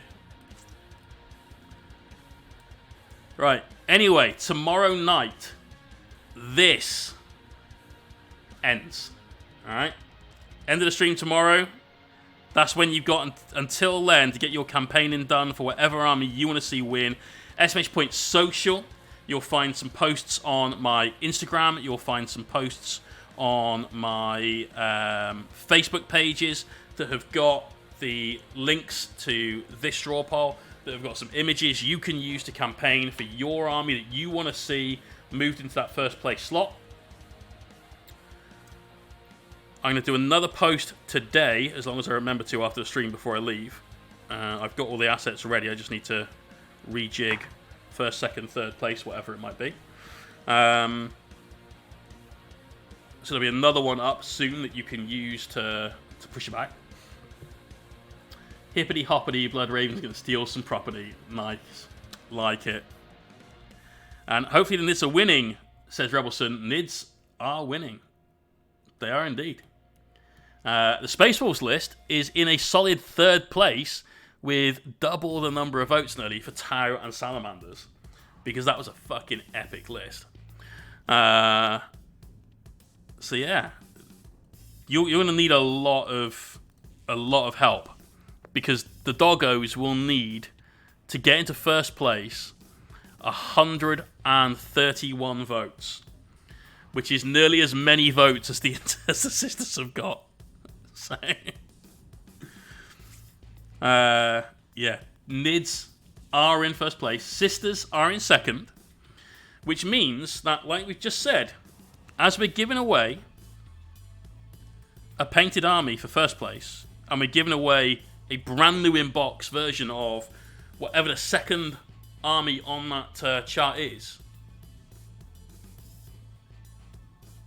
as our second place prize, currently we're giving away a Tyranid army and a Sisters Battle army.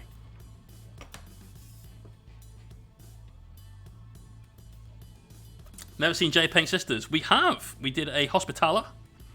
I keep putting the Imagifier into the Patreon voting Discord channel. And she, so far, has not been voted into first place. Did we just drop that? Yeah, it's there. So far, hasn't been voted into first place. So when she does, then happy days. You'll get to see me paint sisters on stream again. But that's happened. Hey, painting Nids, so throw those sisters my way.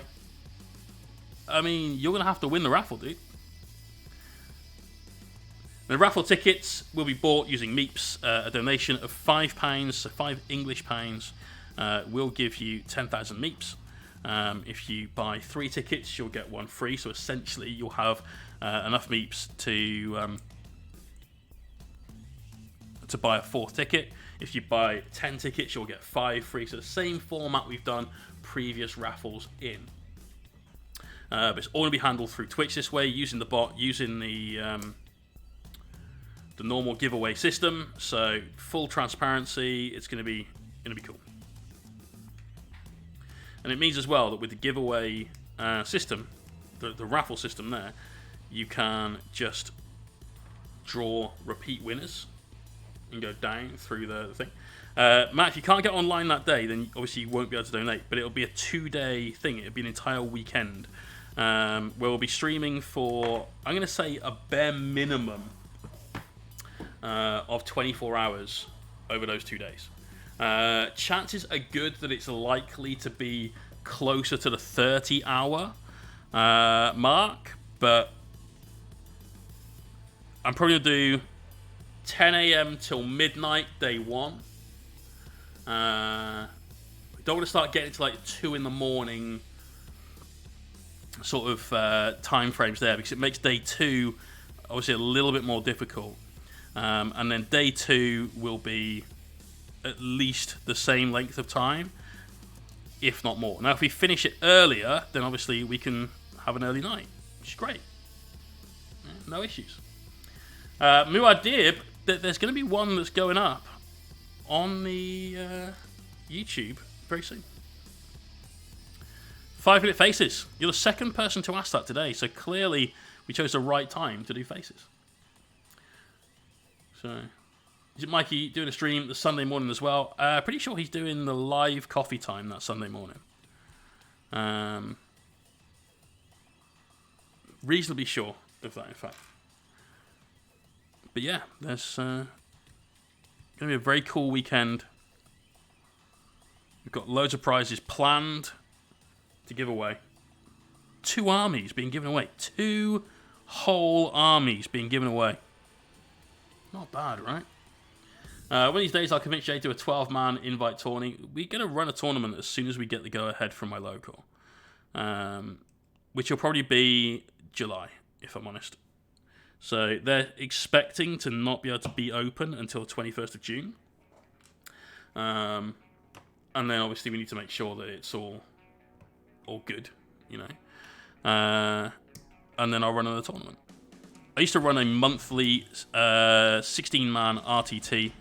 So all ITC registered and everything else. And had a lot of good games in that. A lot of good fun. Had some really good players come down. A couple of the WTC guys involved as well. So, yeah.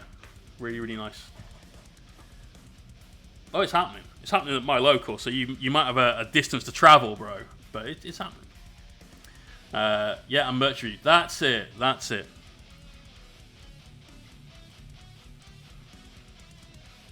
I need to have a chat with the mods.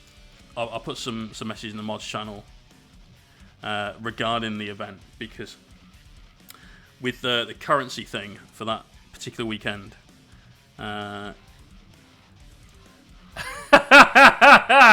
Hellstrom guy coming in with a raid. I love it, dude. I am gonna have to give you a shout out. Can we please get a shout out for Hellstrom guy? God, I wish Mikey was here right now.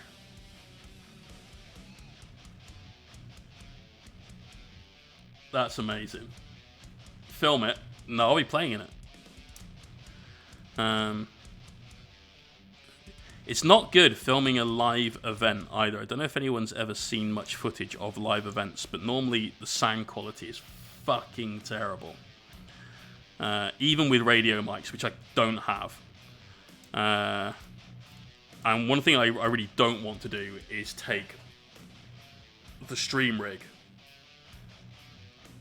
to the venue. That's just like flirting with disaster. So, no. But we will do some footage during the day, I'm sure. One of the benefits of playing nights is that whilst I frequently use a lot of my allotted time, ensuring that my measurements are correct, my decisions are correct, I tend not to use all of it, and so I've normally got enough time in a game to have a wander. So we'll do some YouTube shorts. Again, I think that's a really good system. We did those for the Necronathon, nice little bits of behind the scenes footage.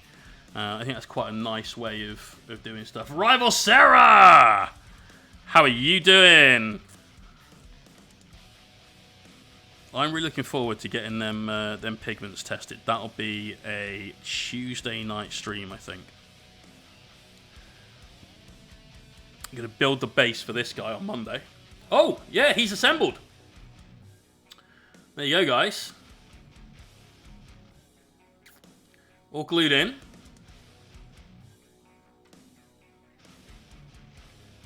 Bright yellow, bright blue. Why not? Definitely looks like a racing team. Loving it. So we're going to do his base on Monday. That'll be dry and ready to go for painting on Tuesday. And then Tuesday we're going to do some OSL. And we'll have a lot of a play around with your new pigments. So Sarah's finally released the Rival Crafts range of pigments that are totally vegan.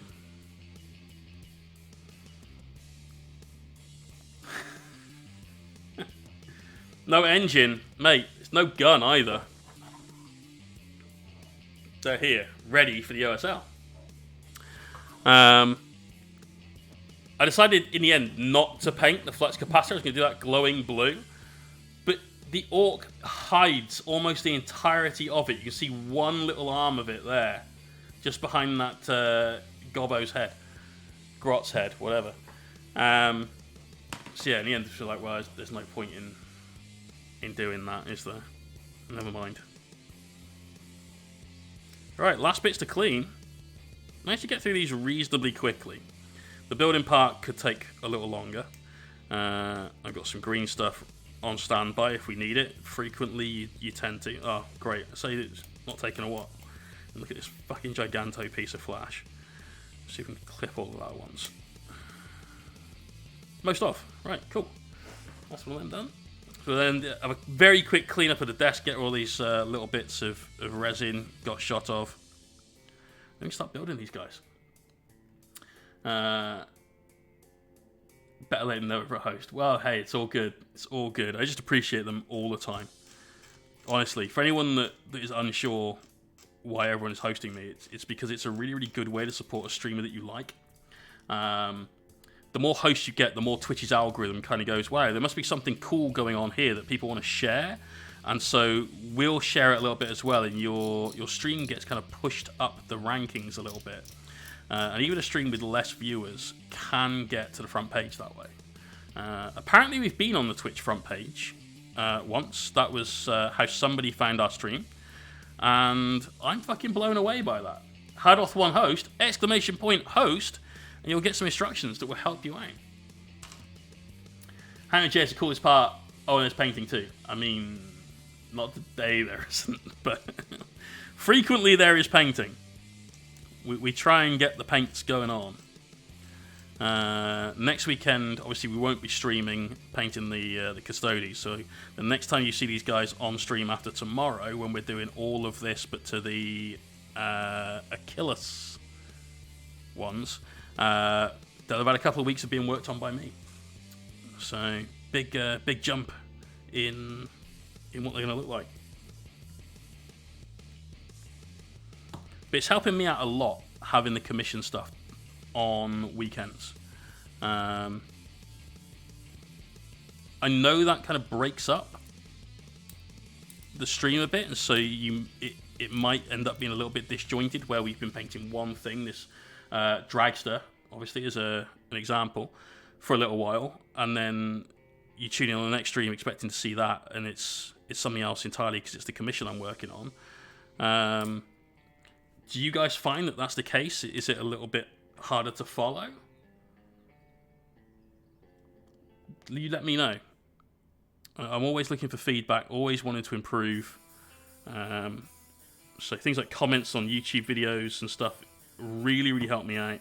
It helps visibility, which is really good, because again, that's one of those things that the algorithm's like, oh, getting a lot of traction on this, it's promoting some discussion, let's promote the video to a few more people. So that's really handy. But then equally, comments such as like, oh, this is really good, but I thought this was a little hard to follow, or this was really good, and I like that you did this thing to help showcase whatever it was that you were painting or trying to demonstrate. Those kind of comments are super, super, super helpful for me. All feedback is good feedback, especially the stuff that's critical, as long as it is constructive criticism, not, oh, this was shit. That's critical, but it's not helpful. Like, why was it shit? Why didn't you like it? If you thought it was shit, then that's not great for me, obviously, and I want to change that. So please tell me why specifically it was shit. Do you want constructive criticism? Always, bro. Always. Like, I'm not always going to agree with it. And there might be stuff that I stubbornly stick to, like, no, this is just how I do X, Y, Z. And it might be stuff that I don't have the technology, I don't have the kit to improve very much on. And so we're in a sort of point where I'm like, well, I can't do anything about that right now. But commission streams are shit. Brilliant.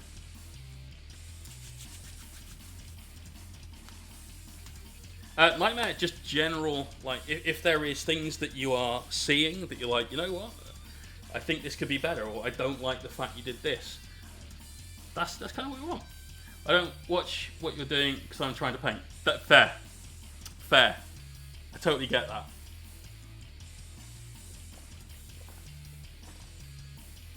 Right.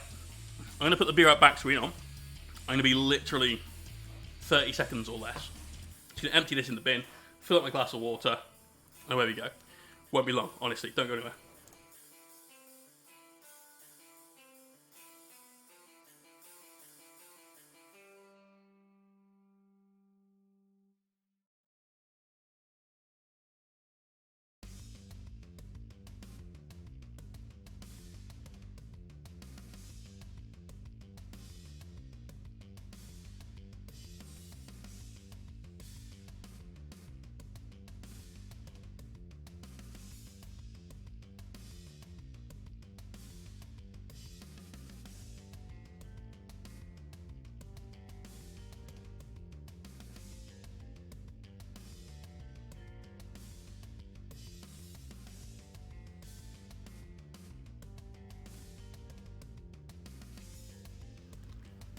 Alright, we're back. I'm giving you criticism right now. Let's see the pattern of the lens video. Good. You're right, I don't do that very often. I think most of the time it's just because all I'd be showing somebody how to do is slightly thin a little bit of paint, and I don't know if that's really necessary. Right, things are going to be purple. These are going to be purple, so I put all the purple stuff in one spot. So it's things like that, all the shoulder pads, they're going to be purple. Push those all off to one side. Because the reason behind that is we know we're not assembling those bits now. They're not going to be glued to anything. Oh, we've got these bloody sprue bits. Get rid of them. Okay. I know somebody has said about having a palette cam. And I like the idea of it, and I've got enough webcams to do it. It's just, where does it go on the screen? Because I really like having this, because we use that, obviously, for adverts like this, to promote the other streams, like the giveaway streams and so on that we do. But we also use it for showcasing work that I've done, which is often very useful in examples. So people ask a question, and quite frequently there's something there I can point to and say, oh, here's what to do in that situation. Here's the way to paint that thing. Okay. I'm holding off the face of it. Brilliant. How many images does it scroll through? A lot. Quite a lot. There's a lot of like the more advert-y things, like use your meeps and so on, like duplicated in the folder it goes through. There's our 6 legs. What other bits of the legs do we need? Because the feet and the legs are the bit that we really want to get assembled first. The body comes secondly to that. So here's our bases. So we need the shin. We've got thigh bits, which are these. 5, 6. Every time I'm looking for a part and I can't find it, I'm like, shit, did I throw it away? Slight panic, slight panic. And then we need the waists and the sort of pelvis-y part. So it should be 3 of those, and then 1, 2. Having it again. There we go. 3 of those. How you can just pan the camera out a bit and have the palette in the main shot? Yes and no. Yes and no. Like, I could, but it changes the aspect ratio of everything quite a lot. It also means I have to have the palette in exactly one spot. I can't move it anywhere else. It means that I've also got to change the settings for the camera every time if we're doing a stream that doesn't involve the palette and it's just the airbrush and so on, because I don't need to just sat there looking at an airbrush cup that's off screen. So there's a lot of work that goes into that. And I'd almost rather have a separate palette overlay camera. The only issue there is, especially when I'm streaming in the evenings, the entire studio is lit by these 2 light panels and all of that, and that gives you absolutely no real illumination onto a palette cam, so I'd need more lights. Lord Frederick, thank you for the follow. So there's a few issues with like getting the palette cam sorted to the point where I don't think I need another boom arm sticking out from my... It's already a little claustrophobic. So I'm sat in my normal painting position now. This camera is about 8 inches in front of my face. There's a light panel about 6 inches in front of my face. There's a microphone about 10 inches in front of my face. Already quite a lot stuck out. It doesn't feel uncomfortable to paint.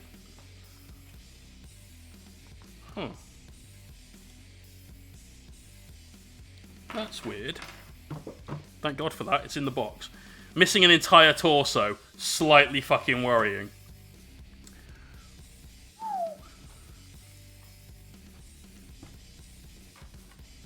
So just sorting the bits into like piles of shoulders, heads, arms, all that jazz. 5, 3, 4, 5, 6. And that should be everything. All of this is like weapony bits and stuff, so we just put that all in a pile. Like so. Here's our 3 heads. Cubies. So, leg assemblies. Left and right thigh, left and right greaves, your bent feet, flat feet, waist, pelvis, etc. It all fits together pretty standard. So what we'll do is we will choose one of our bases to do. Let's go with one of the least complicated ones for the first one that we do. We'll work up to our Ninja Warrior style bases in a minute. What's the difference between the left and the right greaves? So, looks like the longer part is on the outside. Let's see how that fits in with one of these feet. Yep, that looks pretty spot on. Cool, we've got a little bit of front to back motion, a very small amount of side to side motion. Okay, not a lot of like twisty motion. The pack on a regular stream view, switch to what you talk about because it's your paint. Yeah, to be honest, if I'm just going to talk about it because it's your paint, what I tend to do is just bring the palette onto the thing. Because again, it comes down to, if you've got a palette cam, it's another arm that sticks out. And it has to be in the same place every time. The palette has to be in the same place every time. I have to get another light to light the palette, because if it's not lit well, there's no point in doing it. So for streams, we tend to sort of bring it out rather than have it there all the time. I appreciate that you guys are obviously finding it something that's desirable enough that you want to have it. So I'll just try for now, until we come up with a solution that really works, to have something that is a little bit more visible on stream, as and when we're talking about paint consistency. So I'll make a mental note to keep bringing that onto here. Victim Cheech, what paint brand do you prefer? If I absolutely had to choose just one brand, and I don't think that's the right thing to do at all, it would be P3. I think that their paint, more than any other, is absolutely spot on every single time. That's kind of odd. Little detail on the back rather than on the front, but I get it. Okay, so we can go to nearly 90 degrees, probably about an 80 degree bend, all the way to that. Having command would be a good way to add extra boom arms and stuff. How do you mean adding a command? Like what, show me the palette kind of command? Alright, so we've got a pair of those, which they can go. We've got pair of those, which means they can sit there out of the way. One of those, one of those, and our base. Right, let's get to it. We want some feet, but how do we want our feet? So let's have him stepping off of that. This is a sword and shield. Let's do this one as a relatively sort of not static pose, because I think that looks boring, but just like a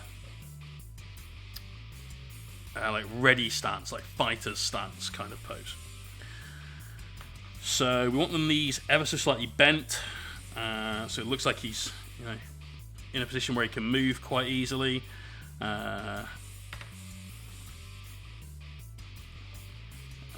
So let's have him up on the balls of his feet as well in that case. So here we've got a pair of feet with left and right that are like bent at the bottom. Yeah, Timmy, that would be a good one. I think that probably helps. Just got a little bit of flash there I want to trim.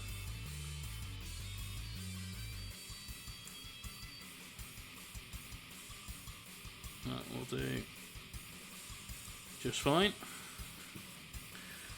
And that's the correct foot for it. So what I'm going to do now is I'm going to grab some blue tack, which, as you guys are aware, I tend to have quite a lot of.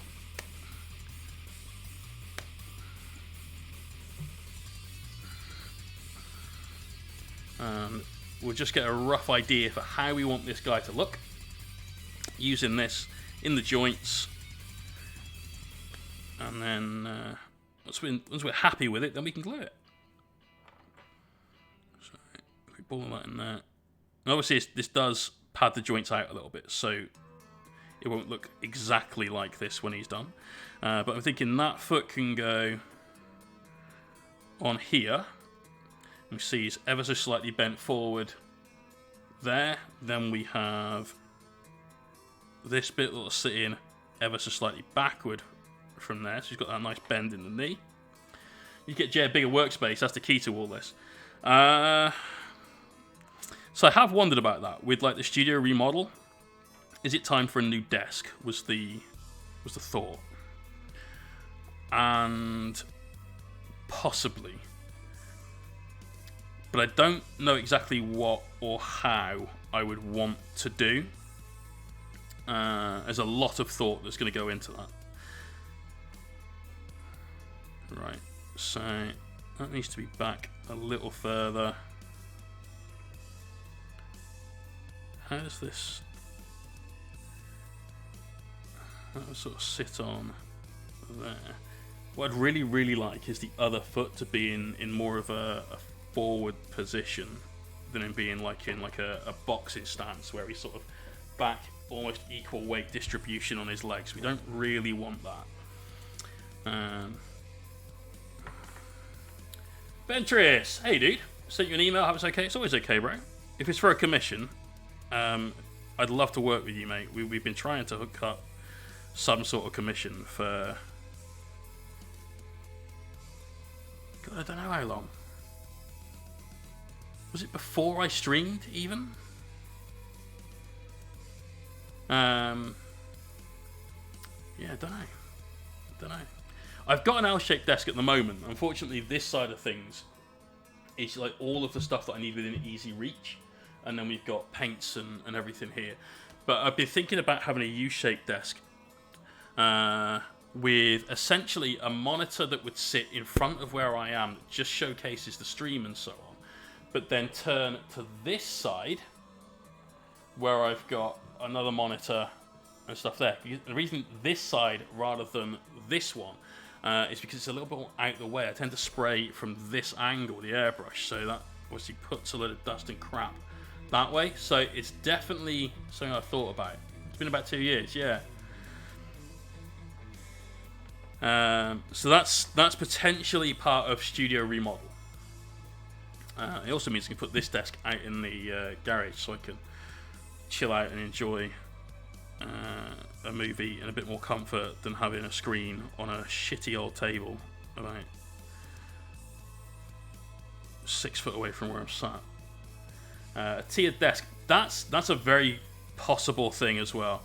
I don't want a standing desk or anything like that because I think that's terrible for painting. But definitely that's an option. The thing that I have to be very considerate about, they need to go that close together there, so he's not going to stand on that. Moon! Did Tyranids win? The Moon's been campaigning really, really hard for Tyranids to win. I've got some really, really bad news for you, dude. It's not over yet. You're winning. You haven't won. Winning, but haven't won. Fingers crossed for you, bro. Fingers crossed. You've got to get that campaigning going, though, but you have to. I don't want these legs to be, like, weirdly leaning.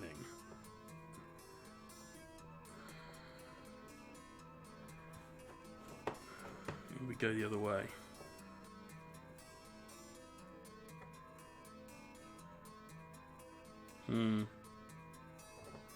Standing on face? No. Don't like that so much. This is why blue tack is super useful for all of this kind of thing, right?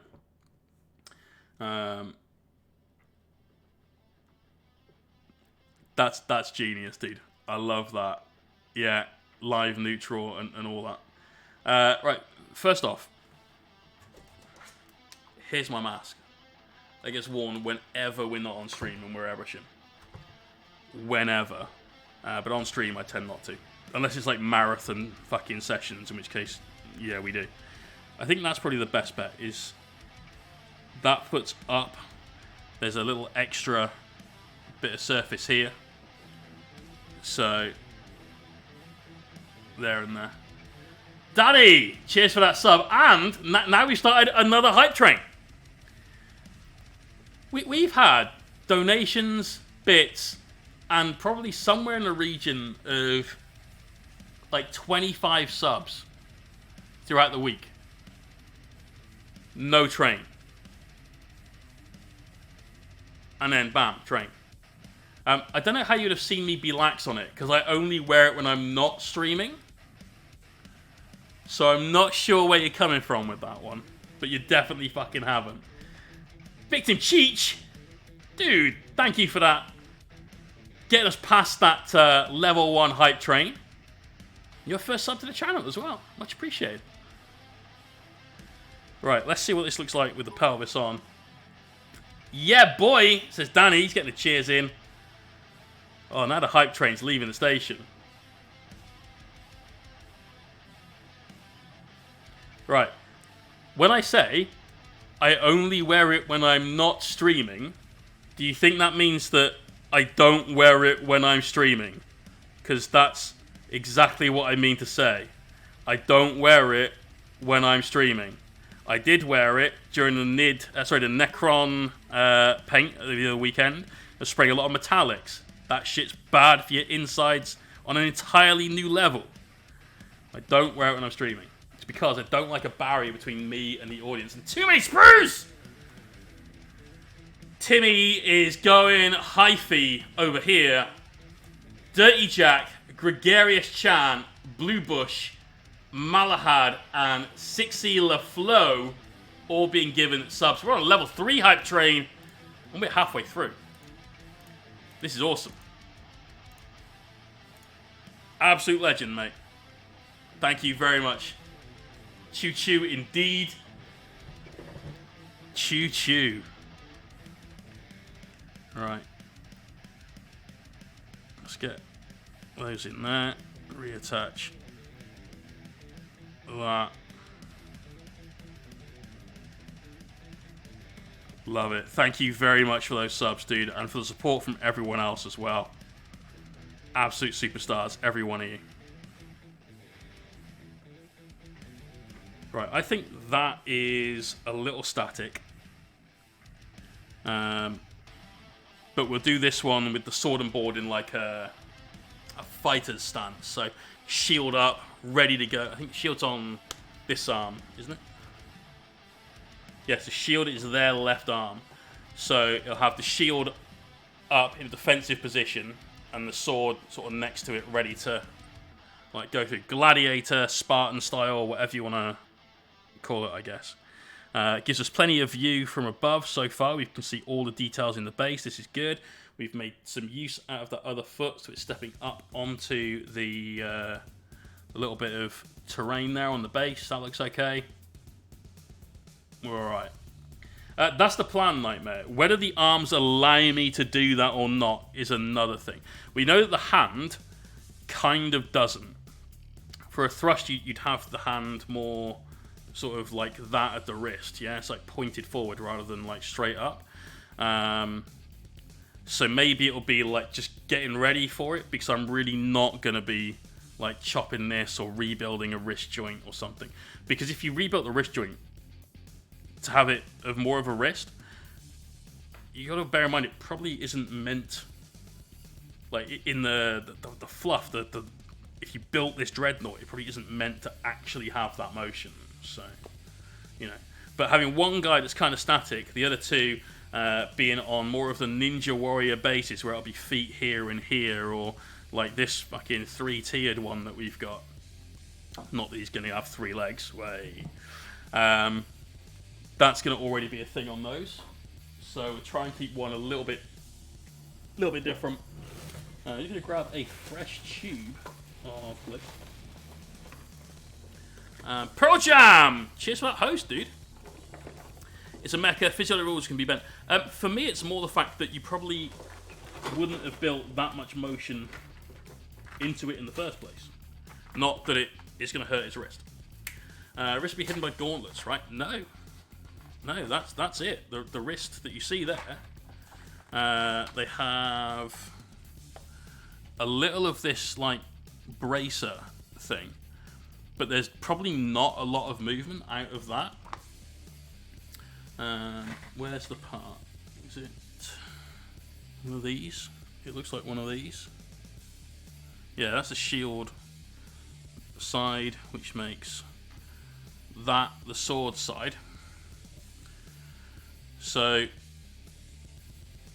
like, that's all the movement you get before the sword interferes with the bracer. Yeah? So it's not like you've got a humongous amount of movement.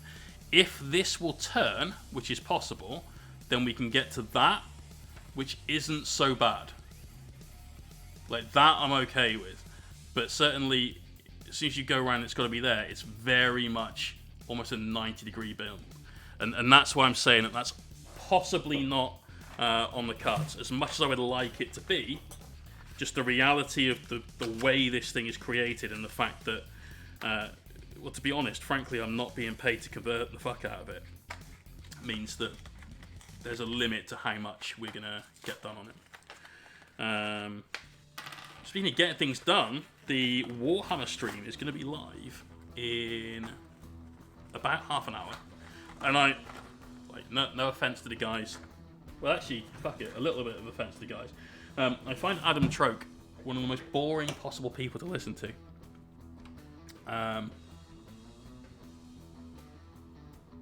Yeah, I can't back that. Take care, man. Thank you for joining the stream. Have a good sleep. Eddie, I quite like Eddie. He's a decent chap. Entertaining, personable. I feel is a good word to describe him. So liking that. Right, I'm going to take this leg apart now. So that's cool. Just getting a little reminder of its shape in my head. Let's clean out all this blue tack. And then we can get some glue in. Let's put on the Honest Wargamer. I could. But I'm not going to. We'll use the source. Because whilst I may not be interested in Adam Trope, I'm more interested in what they're going to say, because they'll have the knowledge, rather than getting that knowledge secondhand through another streamer.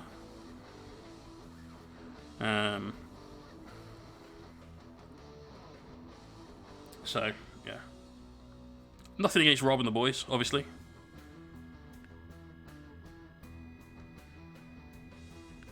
Alright, that's just gonna be a minute. What I don't have is any glue activator, and I wouldn't recommend using it. I'd recommend patience more than I'd recommend that. Because it does make your super glue very brittle. So just give it a sec. He says. There we go. And what I want to do is build this set of legs, and then we'll build the next set of legs, and so on.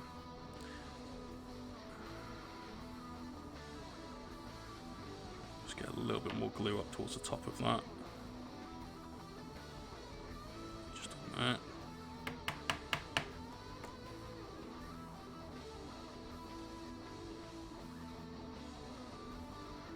was about the angle it was at. Nidge, how's it going, bro? But yeah, we'll get the Warhammer stream on. I'm not fussed about listening to their like pre-show chat because, like I said, I don't personally find Adam the most interesting person in the world to listen to. And the chats they have in between, we will use as like backing sound. So we'll turn the music off and we'll listen to their chat in between. And then we'll watch the videos full screen. Moon, you take care, bro. How are we going, Nidge? I'm good. We're getting some work done on our next commission, which is these Custodes Dreds. We have 3 of each of the Contemptors to do. Just make sure all that lines up before that glue is fully dry. Yep, pretty much. Cool, so just going to give that some time to rest and do its thing. Yeah, that's the position we want it in. Just needed to stick there. Another option that you've got if you can't be asked to wait, rather than using Activator, and it's an option that I kind of got on standby ready. Just that's really not loving that joint. Let's get a little glue on those. There's enough contact there, I think it warrants it.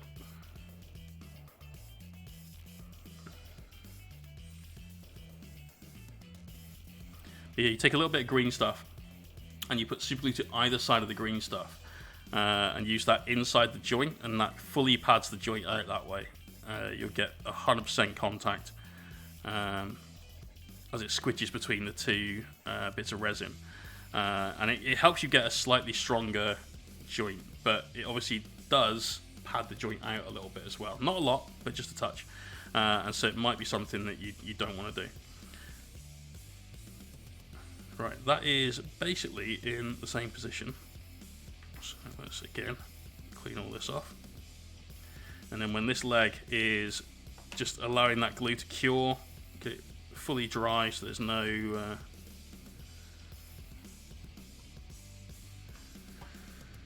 chance of it moving around. While we're waiting for that, we'll start working on the next one.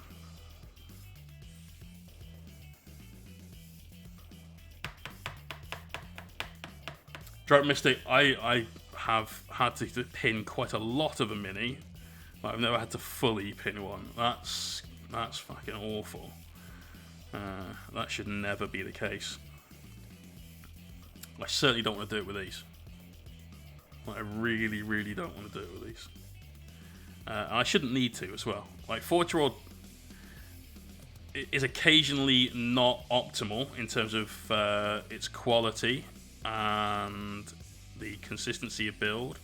And maybe you end up with things like the banana sword and the wanted spear and so on. That can fight round corners. But usually it's not so bad. Gubby, cheers for the follow. Welcome to the stream. Glad you found us. Yeah, sometimes you get things like that, and that's just part and parcel of resin casting, basically. Especially the method they use, which is like hand cast. But the Custodes stuff is pretty good quality. The Contemptors for the normal Marines, the Leviathan for the normal Marines, really good quality. Because they do enough of them, the molds get refreshed. It's not something that's sat there and only gets used like once every now and again where they're building maybe some like AdMech 30k stuff or something like that. Where the mold might get a little old and a little worn and needs some TLC that it's just not getting. Right, they should be. Okay, let's just grab some blue tack there. Let's just take that out.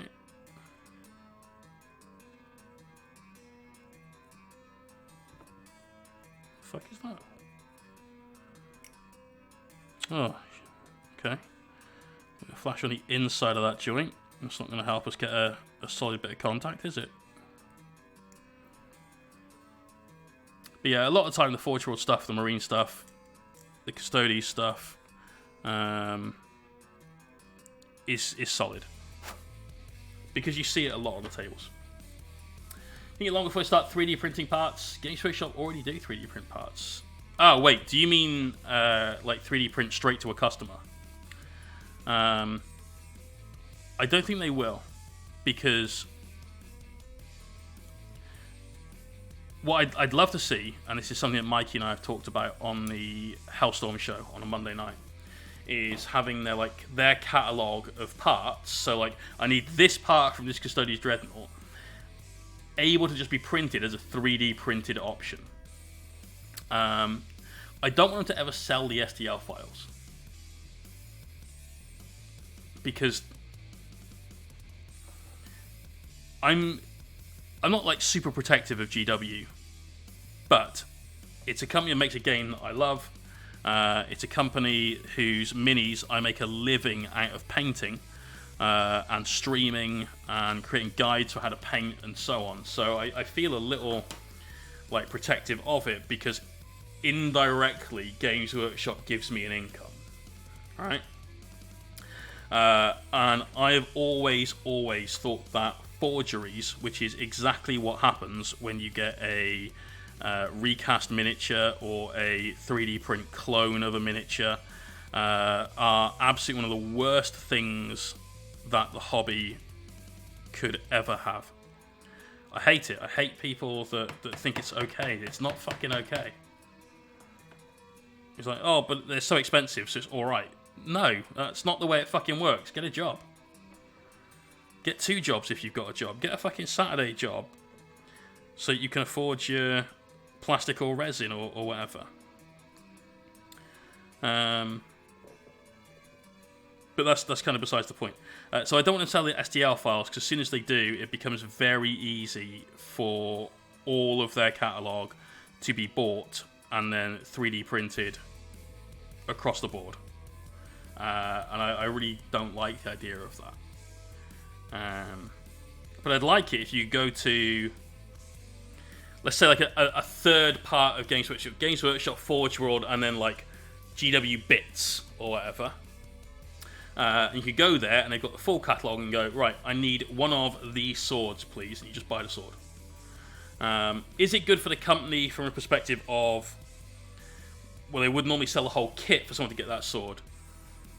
No, it's bad for the company, because they won't sell an entire kit every now and again just for someone to have a sword.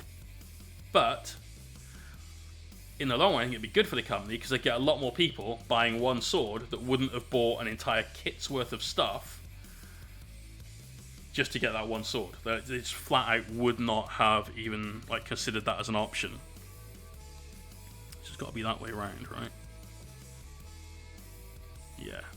Okay, there's a little movement there as well. Cool, so we'll leave that to cure. In hopefully exactly that position. So please don't fall over. And you're going to be carefully, don't drop it, you tit. Moved all the way over there, out of the way, so we can't knock you.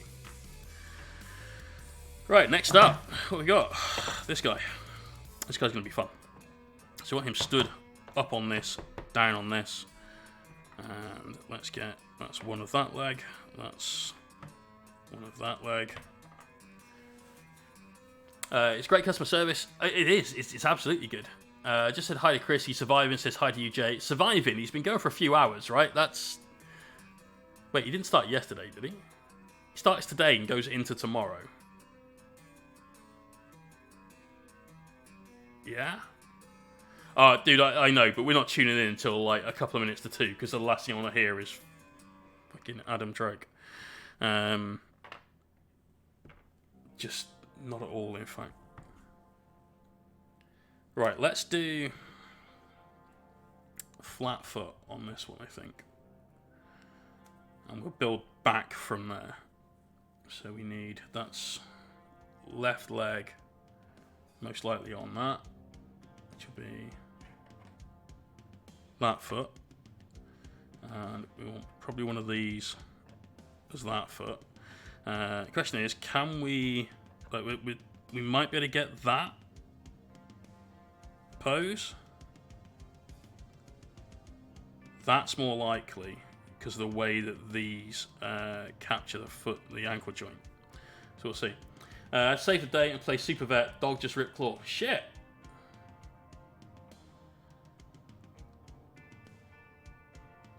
Nidge, exactly. That's why I think it's a good idea. Sarah, are you having to go to the vet as well? Because that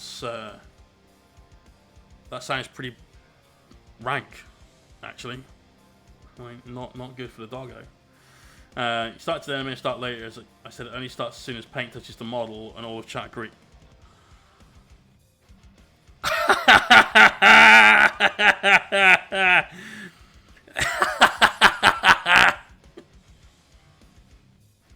God damn. Get wrecked, bro. Get wrecked. Oh, that's nasty. You horrid bastard. Much love. Right, that goes there, that goes there. Let's just see if we got enough height out of this thing to begin with.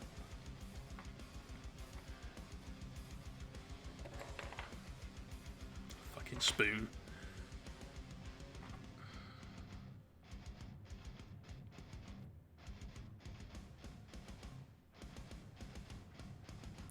Wow. No trip needed, had pain relief at home, already stopped bleeding, pulled claw off and bandaged, enjoys being a vet nurse. Always good. Oh, of course. Yeah. Nice. Well done, Sarah. Save the day. Super Sarah.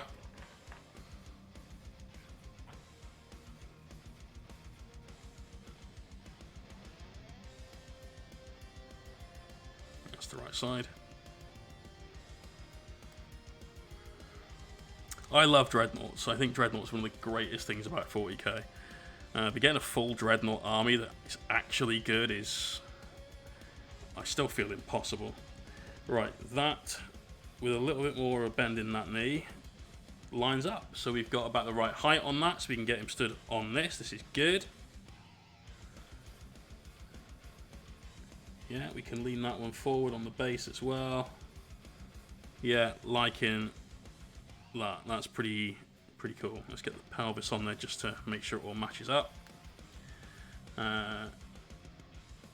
Use basing glue to reattach the... Brilliant. I'm not sure PVA is gonna cut it so much on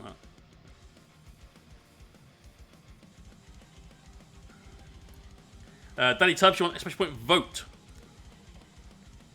Oh, and a big thanks to everyone that voted in the Amsterdam Busy Brush Brawl for the Battle Brothers painting competition. Results have not been published yet. Probably won't be for maybe a couple of weeks. But really appreciate the support that people have given to them and to me, obviously, if anyone actually voted for me.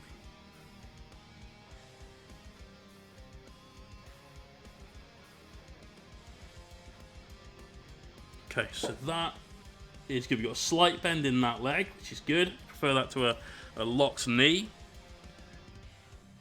Yeah, that's pretty okay. Which means that on this one, we're going to have to do it the front this way. So that you're stepping down off of that onto that.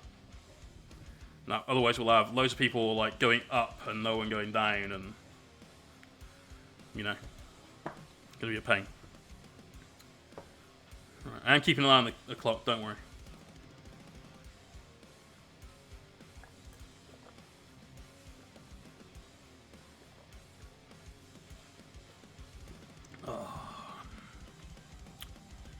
Cool beans. So let's do this leg first. We're at very nearly full lock on the knee. That's the important part. We do this one first because everything can be built back to the other one. If we need to just pad one of the joints with some green stuff and raise that up a little bit, then we can do. These are resin. These are from Cyball, and they're really, really cool. But on Monday, I'm going to film a video which will go up on probably Patreon about what to do when you can't find a base that's in the same vein as this. So we've got something that's close in terms of there's some sort of cobblestone pattern on it. We've got a load of Greek heads. There's like parts of the statue the 3D, the resin cast that match some of what we've got on here and on the existing bases. I'm going to show you how to turn a base that's kind of close to what you want to something that's actually what you want. And those bases will be painted in this scheme. Here's one we made earlier that's not dusty as fuck, I promise you. We've got these like green statue heads. We've got then this nice like cobblestone style thing going on. A couple of skulls and whatnot. This one didn't have weathering pads all over it, so he's like some rusty browns and so on in there as well.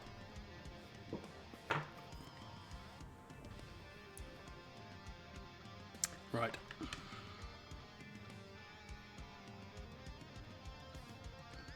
Well, best of luck to Frozin. We'll be raiding him after this stream so that he can get some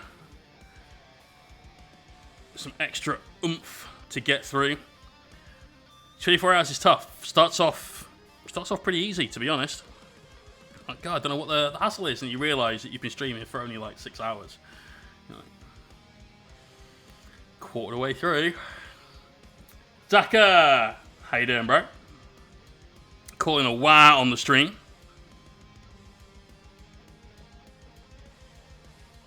Cool.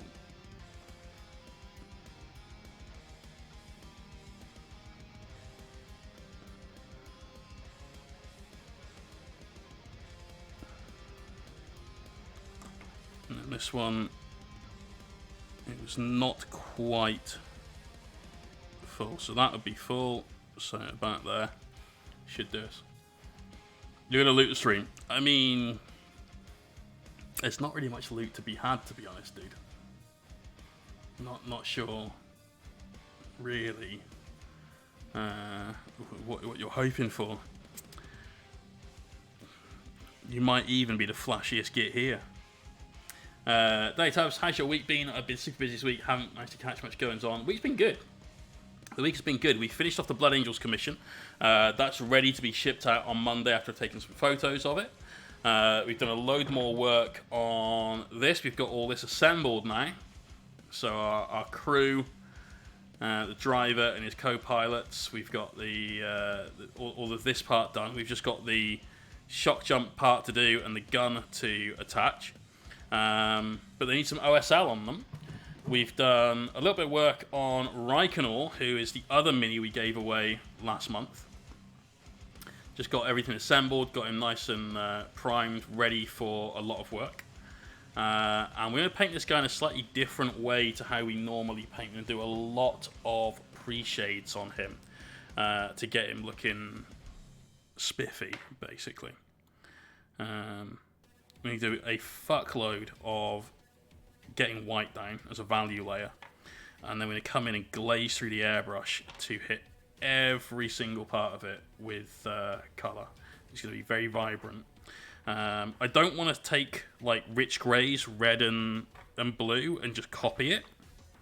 I've never been a fan of like just ripping off someone's paint job, but it's such a really, really good set of colours for it. I'm finding it difficult to like not, essentially.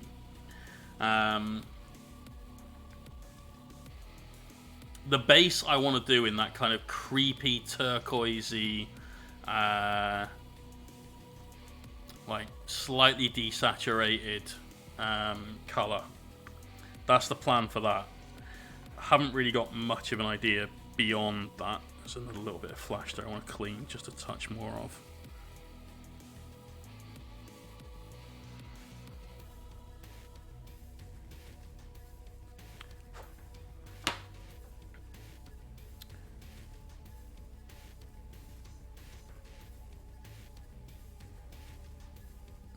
But yeah, not sure what we're going to do. Part of me is like, we could do him green and purple and like fully Rhino this guy. I don't want to do yellow because we've just done yellow on the orc, obviously. Closer to that. There we go. Yeah, he's a really cool model. I'm a big fan of it, and getting that off of Conquest magazine or whatever the Warhammer one's called. Really good deal. Really good deal. we need to have a little bit of fun with some OSLs, a load of candles on there. Yeah, lots of little bits of detail which I'm a fan of. I think we'll probably make the metallic kind of a bad guy gold, so like dark golds. I think that'll be quite cool.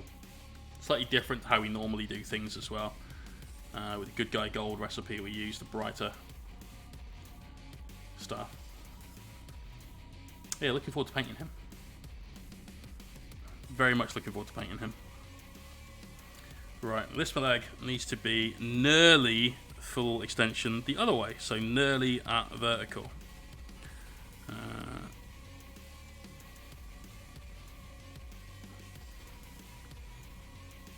That'll give us our stepping up. So that's the vertical lock. That's it, just back from there, and that should be pretty much close enough. So yeah, have a think. If you guys have got a specific like colour scheme you think would look good on him, shout them out. We'll consider all of them. Speaking of specific colour schemes, though, once we have finalised our vote tomorrow, the end of the stream, on how we're painting whatever the winning army is. Sorry, on whatever the winning army is, we'll need to know how we're painting that winning army. And there you go. That's pretty tight. And so we're going to need your ideas for some paint schemes. So have a think. If it's the Tyranids that win, like how you'd like to see them painted. If it's the Sisters that win, how you'd like to see them painted. Purple, so it's sneaky. I get the lore implications of that, but I'm not sure that a gigantic winged nightmare horse is ever going to be classified as sneaky, regardless of how much purple you put on there. I don't think there's enough purple to make that sneaky. Wraith, hey, how you doing, man? I've calculated shipping, by the way. I was going to send you a message before the stream, but I ran out of time. And it's about 20 quid, basically. In fact, I think it was exactly 20 quid. By the time I sort of looked at how much bubble wrap and everything else I'd need to use for the packaging, part of the postage and packaging. As long as you send that over before Monday, I will get them out to you on Monday. Plus, obviously, the other half of the commission.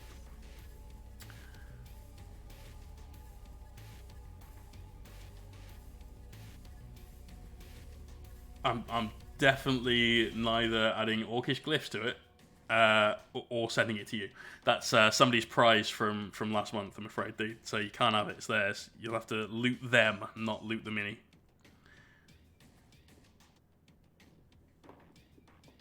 Ooh, behave.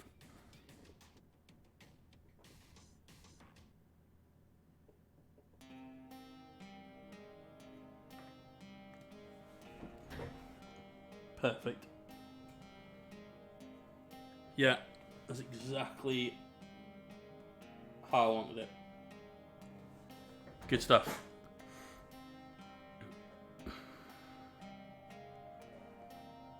I dread to think, mate.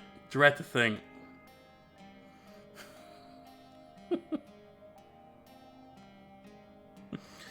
Right, it is very nearly time to put on the Warhammer stream.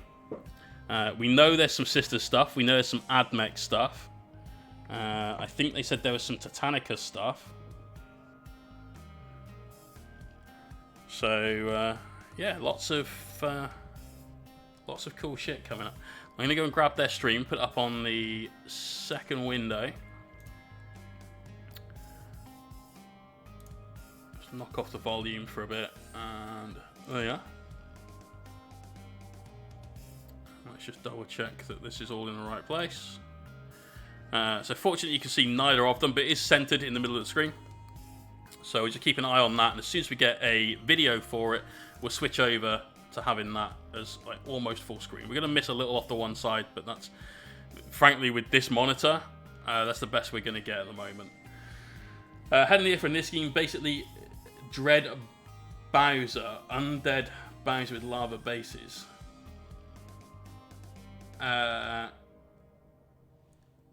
That's the grey one, right? Grey Bowser with like red eyes.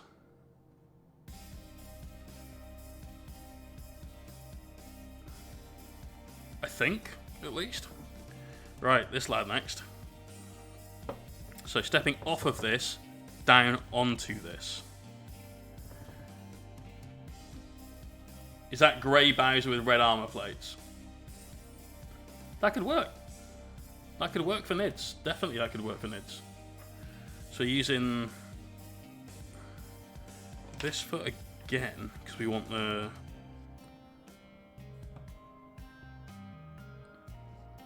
That. And then when you step down... Ooh, that's going to have to be turned like... I don't know, sidestepping down the fucking stairs.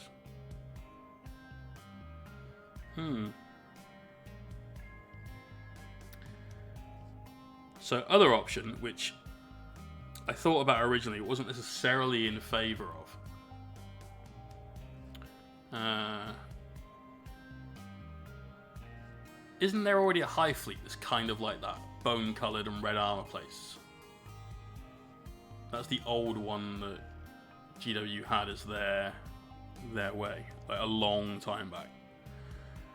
Is having him leaping off of that. I'm not entirely certain. I like the idea of Dreadnoughts leaping. Every time I see a Dreadnought, Kraken, thank you. Every single time I see a Dreadnought in some sort of like highly mobile pose, it's usually, oh, that Dreadnought's falling over, and that's what you get. So this could be a challenge. We need that and that foot. Let's have a go. Let's just have a go. Got blue tack. That's what it's there for. And that's this leg. Let's just jam that in there for now.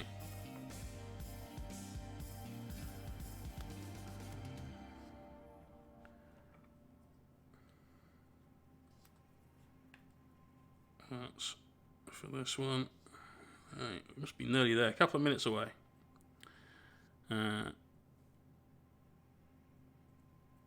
Let's see what the preview's going to be. Always excited.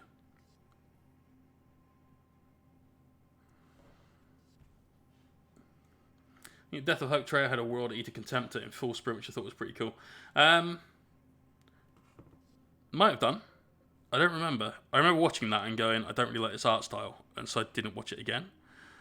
So I've forgotten basically quite a lot of it.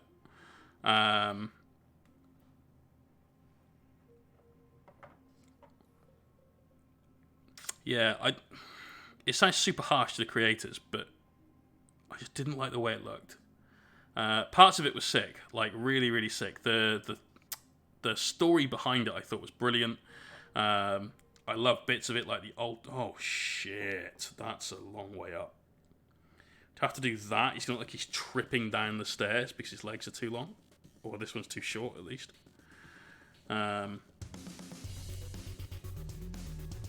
Don't really want that at all. Let's just blue tack those to the thing and a pelvis, and we'll see what it looks like from a few angles. But I'm not sold on this.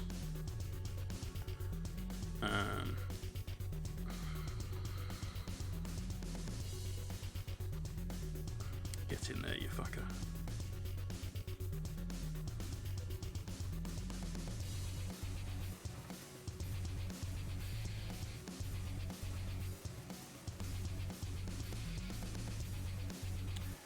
But yeah, I like the story of the Death of Hope. I thought the fluff part of it was really good.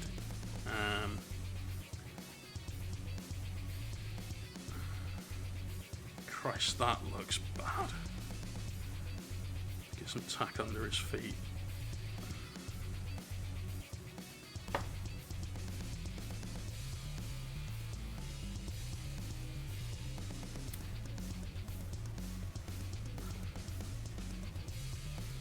I think I had the same reaction that most people had, which is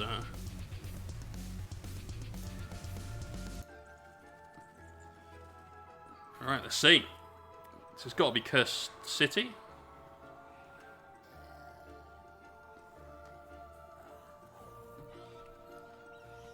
They look cool. Nice, cute. Love that. Big throwback for me. Is this just a new Sigmar army? Yeah, it must be.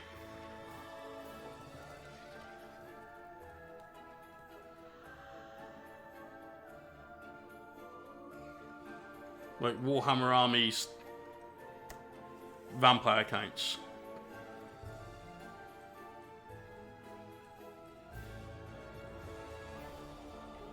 That's fucking cool. The Midnight Aristocracy. Brilliant. What a reveal. I saw the chat going wild just before The Midnight Aristocracy. lots of people wanting Soulblight vampires. Eddie? Dear oh dear. They asked, it's been delivered. Yes, this is the Soulblight Gravelords. We had a hint of some of these things coming already. Okay. Things that we've seen on the way from Warhammer Quest Cursed City, which is imminent. That is any the second now, that will be landing, but hot on the very heels of first Cursed City is Sigmar army that I've been like, Gravelords full I'd play on, that. including I'd new play builds, that. including loads of new units. Lots of things that I like it. have been asking for. Right, we'll have the audio on. The birth of Age of And Sigmar, you can see obviously any images down there as well. Wow, I hope one day they get around If to we this get something that looks really cool, we'll just immediately put what the we screen found back on was so you get it full screen. absolutely glorious, full detailed. Like this, for I think instance. Probably the most exciting of the new kits that's coming up. I'll bet you Probably anything the that's most 60 questionable quid a of fucking this box. Absolutely incredible, super heavy undead cavalry unit of vampires. Yeah, I mean... They look sick as fuck. Sort of occupied a space in the heart of the sort of undead collectors of Warhammer for quite some time. Genuinely renowned as one of the nastiest, hardest hitting... Yeah, heavy big fan. cavalry units that there is, Big fan, but across, I bet you any of the dollars to Warhammer. donuts. These do promise to be a genuine Pricey. Mortal Realms. Yeah, I've got. I can, but if I do that, it goes off center, so it's not ideal. It's I think it's better to have it there. 2 or 3 of these guys. Like how much of that guy's horn are you They're missing? so completely deadly is Oh, I that suppose none. One of these is effectively a full Yeah, Soulblight that's fine. vampire. So they are immortal warriors, which are probably hundreds, if not thousands, of years old. The strength Right. given to I them like by 'em. the I think they look sick. vampire curse, the power of Nagash flowing He through is. their veins. That's mounted not on so bad. enormous Like, it's not as skeleton terrible as I steeds. first thought. The pelvis and needs lots a of bit of a kind rotation, I hints think. and, things in there to some of the older models. But I don't need to look like he's falling down the stairs. If you look at the things That's that my ban big it, fear it here. Hints towards that ancient bloodline. There's a really lovely shot of it there. The kind of the bloody That grey is there, a lovely held in shot. The claws of an undead dragon. But just everything about the models is glorious. Like they're exactly what I would have wanted to see from a blood dragon, a blood knight. Yeah, not if bad. If is anything to go by, I think we're probably not alone. Of course, this wasn't the only thing. I like the fact they've done the armor slightly differently This is on the thing rider that's and the exciting. horse I as saw that well. Video yesterday afternoon. These I think look great. New Death Rattle skeletons is, for me, Yeah, very exciting. really cool. I love the idea of just huge ranks of skeletal warriors. But I silently don't marching ever want to paint, for the clank of I don't know, like metal armor 200 and of them. bones. And these guys are just awesome. Yeah. No, we've done the Every time painting the I see undead a army. skeleton out of the studio, they seem Oh, to that be was it. cooler than the last one. Yeah, having the chat This must be the out pinnacle. works So I really better want for to that pick out video. the It's Warhammer just Underworld. unfortunately Those are great. Those are the best skeletons ever. vertically And it's then not you've so got the good. ones in Cursed City. Um, This is very much an extension of the. Absolutely. But we that- could that rotate sit really nicely alongside the Cursed City skeleton. that You end up having both, but obviously. and have him kind of when you have a jumping skeleton off. force For death, they definitely aren't. He elite might troops. not This look is like he's pretty falling much over. The core battle line infantry of your armies. So you Let's want give to that a have, go. 30, 40, 50 of these guys marching in lockstep, kind of shambling forwards with those kind of So- vague memories of warriorship that they have, clutching their ancient weapons and ancestral shields and things like that. This guy's going to be leaping Beautiful off. models, and a really interesting sort of historic aesthetic as well. Not quite like maybe the Death Rattle skeletons we've seen before, much more of a unique Age of Sigmar sort of feel to them. Yeah, absolutely. Brilliant. I think it's worth adding. You'll have the options within this kit as well to do. I dipped mine back in the day. Oh, no, I didn't. That was my Skaven. Right, painted all the vampire count stuff. Ready to go close, or the slightly A little better bit further away. to hit chances with your swords, or give them the pokey poke at distance. Of course, they weren't the only horde infantry unit we presented we have more Deadwalker zombies as well. These are cool, and these are in the Cursed City box, right? I'm pretty sure I've seen the These guy are with the just greatest looking zombies I think we've seen so far. gravestone on his They back. continue that aesthetic that we saw in the Cursed City. I think they're great. Like I love and they zombies just continue of to any make description, fun. really. The guy with the axe in his head, I feel, is taking the zombie zombie lore and pissing all over it. But they definitely look that kind of chaff unit. They all have like loads of individual character. I like that most of them look like you can probably tell how they died in some unfortunate way. So there's like the people with their hands bound or that have been buried or with like wounds, and there's the guy with the axe in his head.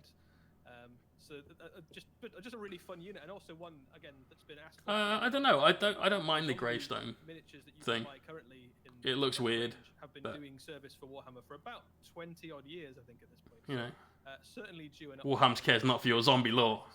Yeah, and Notley in the chat has got straight to it. The one on the bottom left does want to ask you a question. It's just the way that the axe is in his head, poor guy. And there's one on the top right who's carrying a rat. What's that about? If you've got to explain the pun, a rat sort of and it wasn't funny in the first place. Some of the death range we're seeing for the Soulblight Gravelords, wild bestial animals kind of gnawing at them. These are really cool. The fell bats. These are The so wonderful. old fell bats that I had, which were like a metal thing that was flat on top of one of those tiny clear plastic flight stands, were shit. These so much nicer. Great paint job on the wings as well. I think they've done a good job of that. The biggest eagle you've ever seen. Monsters are going to swoop down and pick. I like them. I think they're a very, very, very nice sculpt. Very cool unit. They are genuinely terrifying from the night. Right, this is kind of where we're at with this guy. It's kind of poised as well because it looks so awkward, just sort of. And I think he probably looks like he's tripping down the stairs at this stage. It doesn't look like it seems. Just, So it's clearly about to pounce. we're gonna have to redo our thoughts on this. Maybe we can't even get him on that step, Quite the right shape. that second step. Obviously, it is just a big bat. Yeah, no kidding. Shout out to whoever it was in the chat. This file actually mentioned it's still on sale. Fuck. Oh god, they'd be fine cast now. That'd be even worse. I mean, sit on the step, yeah, for sure. Yeah, and in terms of the feet look the wrong way around, I think everything about these looked a bit wrong. DSX, they are horrific undead nightmare creatures. Like, we've got half on the base at that stage, not liking They it. probably hang upside down, right? That's kind of how bats work. They have little human-y feet that they. That's can cling on way to. too far forward on the base. Rafters and cave ceilings and things. So. That's the issue with some of these resin bases, especially with minis like this, that you can't just like perch somewhere. Rafters of some vampire's castle somewhere in the realm of death. Yeah, ready to slake their insatiable thirst. And this is the cover for the battle tome. The front cover looks cool. Actually, I think they've done some really nice artwork. Sort of a geek out on this before we went live. This is Not super sold on that guy's face, the vampire's face, but zombie dragon in the background. Big old dire wolf right next to it.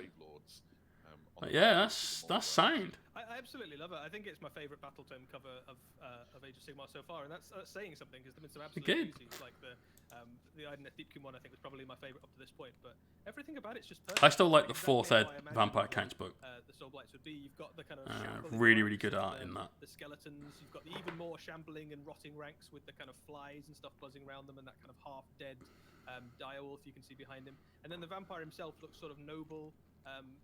Standing in his kind of robes and blood. How else can we put this guy on this Yeah, base? sort of no, but you know, he's definitely the boss, right? And he kind of, Stamping all over that regality to him. It's, skull. That's not so bad.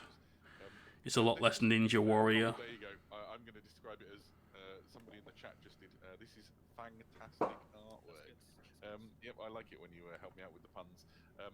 They're just something really good about the way that the Citadel Miniatures design team have just gone to town. Yeah, that's not bad. On reinvigorating the Gravelords. I would never have imagined. Stamping on. Me, 2 years ago, Adam, do you want to do a Gravelord? The skull. I'll just do more Stormcast. And now I'm genuinely staring down the barrels of I want 100 skeletons, all in serried ranks marching forward, just to clog up the enemy with bones and armor. I think what's really exciting about it as well with the battle tome is that we haven't really seen a proper Soul Blight's army at this point. It's always been a kind of, here are some models, here's some token rules. That's all right. Maybe we can angle that leg out wider. They were definitely like a subsidiary army that was kind of bolted. That's better. That's a lot better. But this is like a full, properly realized force. The battle 30. Fuck. That's themed around loads of skeletons, or you can have loads of zombies, or if actually I just super love. God Almighty! I remember buying those at like I don't know, 12p or 15p or something. About that Soul Blight army, which has all the kind of hints back to all the really far into Warhammer's history of all those kind of miniatures that hit all those nostalgia. Such shit minis as well. It's a very dated sculpt, don't get me wrong, but damn. Right. So we got. Come on! No Sigma. Custodes. Buried in the mountain, trapped under the rock. I have escaped my prison, Bone people. but my people are gone. No, that looked like a dragon ogre. Cool. So I'm assuming this is the dragon ogre that is like the fucking gigantic dude. Well, so right now, Adam, there's not a huge amount more we can tell you about that, but I think there's some tantalizing stuff in there already. So this is a future hint at some of the things that might be coming from Broken Realms, and there's a title called Kragnos. So this is a name I don't think we've heard before. This is something new, something different, something big and scary and impressive coming for the Mortal Realms, for Age of Sigmar, and generally when big stuff comes from Warhammer, it's usually bad news for some or all involved. But plenty of good news in there for lots of hobbyists and some cool stuff on the way. I think what's interesting. Shaggoth, that's it. Thank you. Dragon Ogre Shaggoths. Yep. Is that the names involved are major players. Yeah, I had one of those back in the day. It was one of my favourite miniatures from the Chaos line. Way back when. So, shown 4 books now, released 1. Oh yeah, that's right. Because they've already teased the Bellicorn, which is the 3rd one, and it's the Lumineth one next. I only know because Mikey talks about it. Reach towards the release of Broken Realms Kragnos. Eddie, we probably should touch on Broken Realms tech list as well, right? Yeah, so just to give people a bit of a recap on Broken Realms, this is an ongoing narrative, the big ongoing narrative in Warhammer Age of Sigmar right now. Which is, So, big ongoing narrative, by the way, means new edition is coming. And the new edition is coming into himself, basically, and ascend to be the ultimate force in the middle of July. Bad news for everybody else. And several players, 15th or 16th of July. So we Let's know have a quick Marathi, look at the calendar. Has made a play for Godhood herself and to kind of open cities within the Mortal Let's Realms. say And we know 17th of July. we have Broken Realms tech list, which 10th or 17th. One of those 2 weekends. close down Nagash's There you go. That's new edition of Sigmar. Now, we've obviously had some disruption to schedules and things over the past few weeks and months. Who wants to take a bet? What I can share with you today is that Broken Realms tech list will be available for pre-order next weekend. So if you've been waiting eagerly for tech list and all of his Lumineth buddies to show up, you won't have to wait too much longer at all. The next installment after that we know is Broken Realms Bellacore, which we've hinted at as well. So we've seen the miniature, which is absolutely jaw-droppingly incredible. So I'm particularly excited about him. He's got use in both Warhammer 40,000 and Warhammer Age of Sigmar. And Bellacore does look fucking sick as well. So yeah, I think he'd look great, leading an army of maybe like grey or black-clad Space Marines with like a dead Dark Angel Primaris Lieutenant on the base, something like that. That's what's in my head currently anyway for the colour scheme, but we'll see where it goes. But we know that he's coming. He's a huge player in the old world and in Warhammer 40,000. We haven't really seen him show up in the Mortal Realms yet, so interesting to see what he's up to. It's probably nothing good. And then off the back of him, we have Kragnos, which at the moment is just a name and not much else. Just a name, but I like the fact that gives us a chance to have some speculation time. And certainly the chat have already indulged in a little bit of that. Some people aren't too far away, and some people are miles off.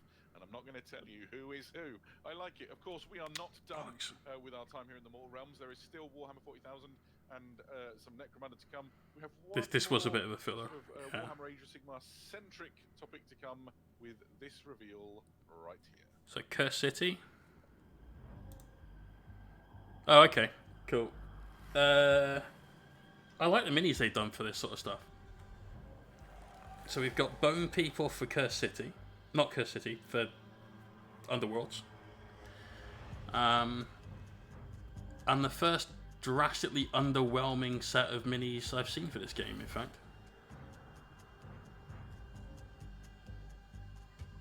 They look pants.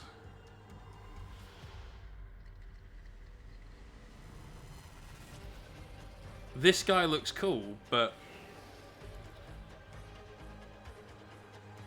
Oh shit, he's massive.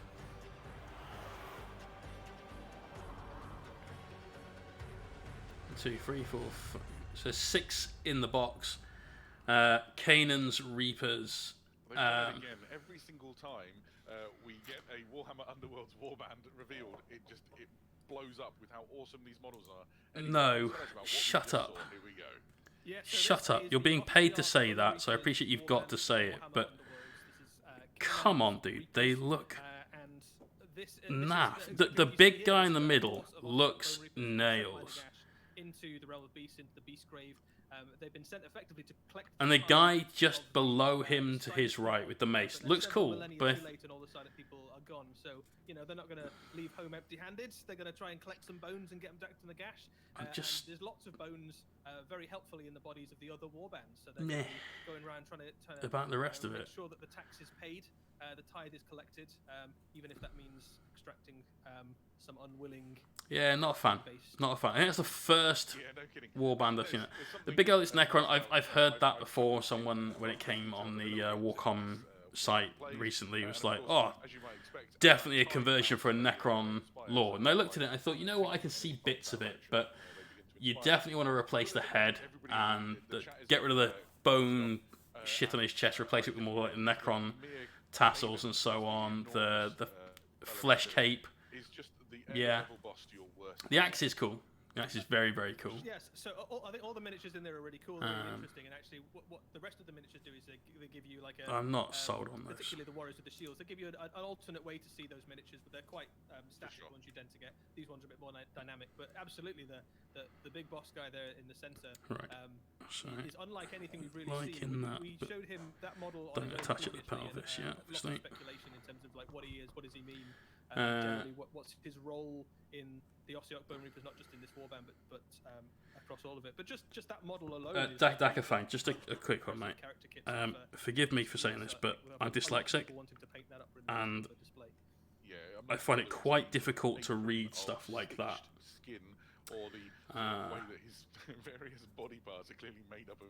So please forgive me if I don't read it out on stream. But what I think you're saying is there are some editions where you've had good codexes and some where you've had Excited about the Bone Reaper with the bow and arrow. shit He has quite a large codexes. Bone Reaper's army, and he was super psyched that there'd be an archer in this team. So take from that what you will, but it was delighted to see him get very excited.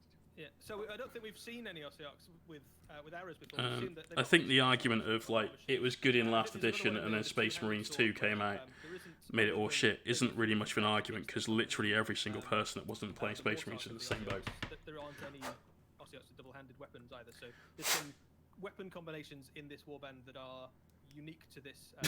Spleen, okay. I wagered. Sorry, bro. I appreciate you. Like, I love the fact you're sort of in character. I do. I think it's cool. On a 50mm base.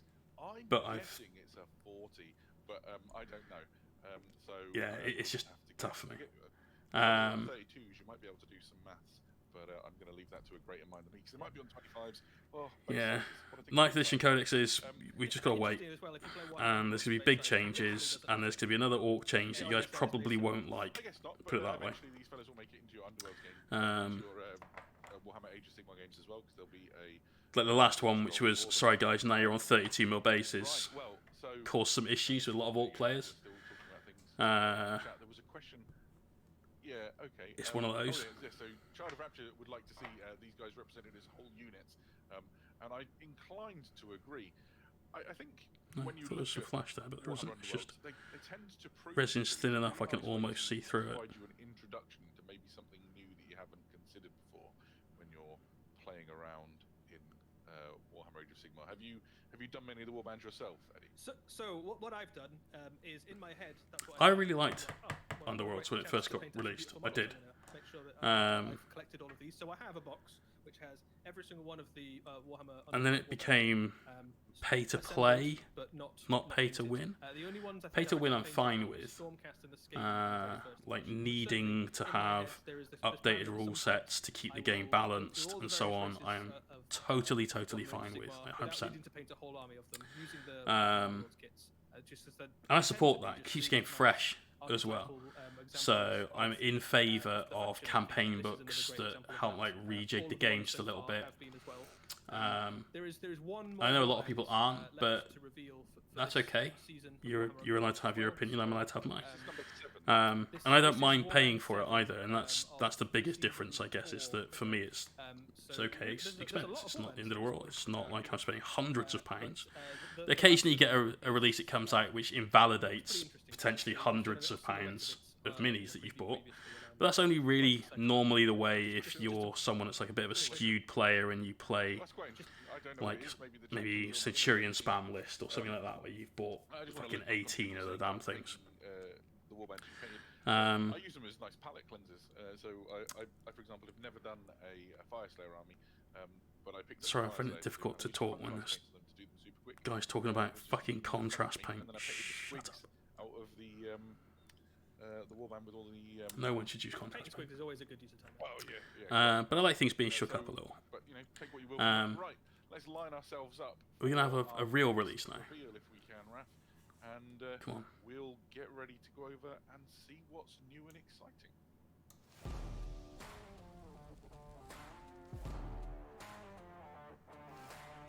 Oh, cool. The Redemptionists.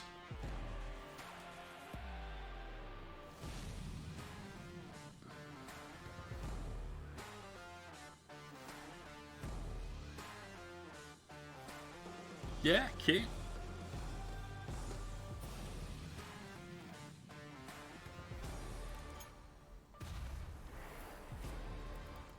Like that.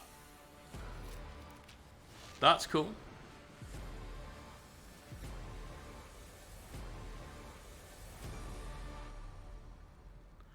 I really like those.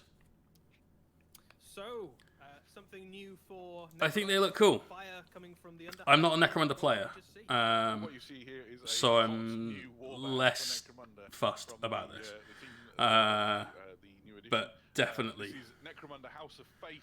the and models the look cool. Redemption Crusade. They are trouble, and Just they're an offshoot of House Cawdor. Here you can see them in their glory. These guys are absolutely mad. Rebasing your minis is fine. If you don't want to do it, that's totally fine. But already quite loopy House Cawdor. And they basically, don't go to a tournament. Their belief of sort of the Imperial Creed and devotion to the Emperor. You multi assist the battle army. closely connected You could get some missionaries out of this for sure. by Romania. They're a classic. Yeah, I like them. band that you may be familiar with. I'm not 100% sold on the fucking flame head dude because like he's gonna sweat bullets. I really like the leader guy, the guy in the top left. He looks cool. So these essentially The eviscerator guy looks cool. They're Cawdor who've gone too far. Oh, Christ! And Hey, right? they are living well outside of the law.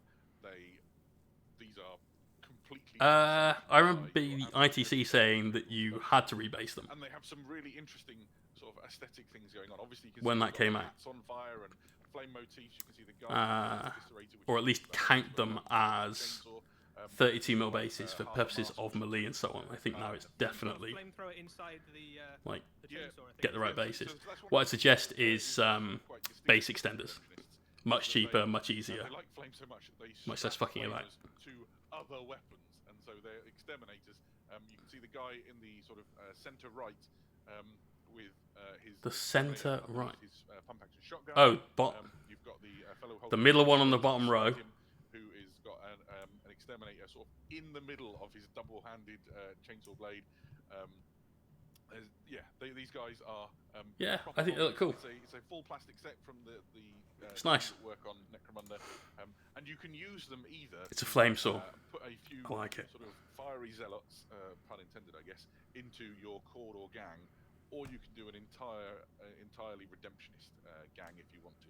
At which point you are operating well outside. I'm still waiting for them to release Spyros. That's what I'm waiting for. Give me my Spyro gang. Trek PPB, cheers for the follow. They come out of the gate already well invested in the Imperial Creed, probably looking down on some of the other houses certainly from a religious standpoint, if not a literal standpoint. Welcome to the stream, dude. Sewer. But if you want them to be like to fully fall off the wagon almost and kind of if I'm cutting them in half isn't enough, you can burn them as well. Absolutely. Yeah, totally that. You've got to cauterize the wounds so that they die of being cut in half and not die through blood loss, right? Move in that direction, so you can start with your Cawdor almost kind of normal by the standards that at least any Cawdor can be, and then as the gang progresses, as more of these zealots join them, as more of your guys become fiery devotees of this particular cult, you can effectively become an outlaw gang almost. Yeah, and from a lore perspective, very interesting. So, your average Imperial citizen is devoted to the Emperor. That's cool. They make sure that they're behaving themselves, and they can live a relatively normal life in the hellscape that is the Let's 41st pop millennium. that. Life is drudgery and pain. Again, out of the way. You've got the Safe. House Cawdor who don't think that their neighbours are quite zealous enough, and so there's a touch of sort of self-flagellation to them, and they sneer and condescend on those who just. Let's get working on. This boy. The Redemption Crusade, they band together to.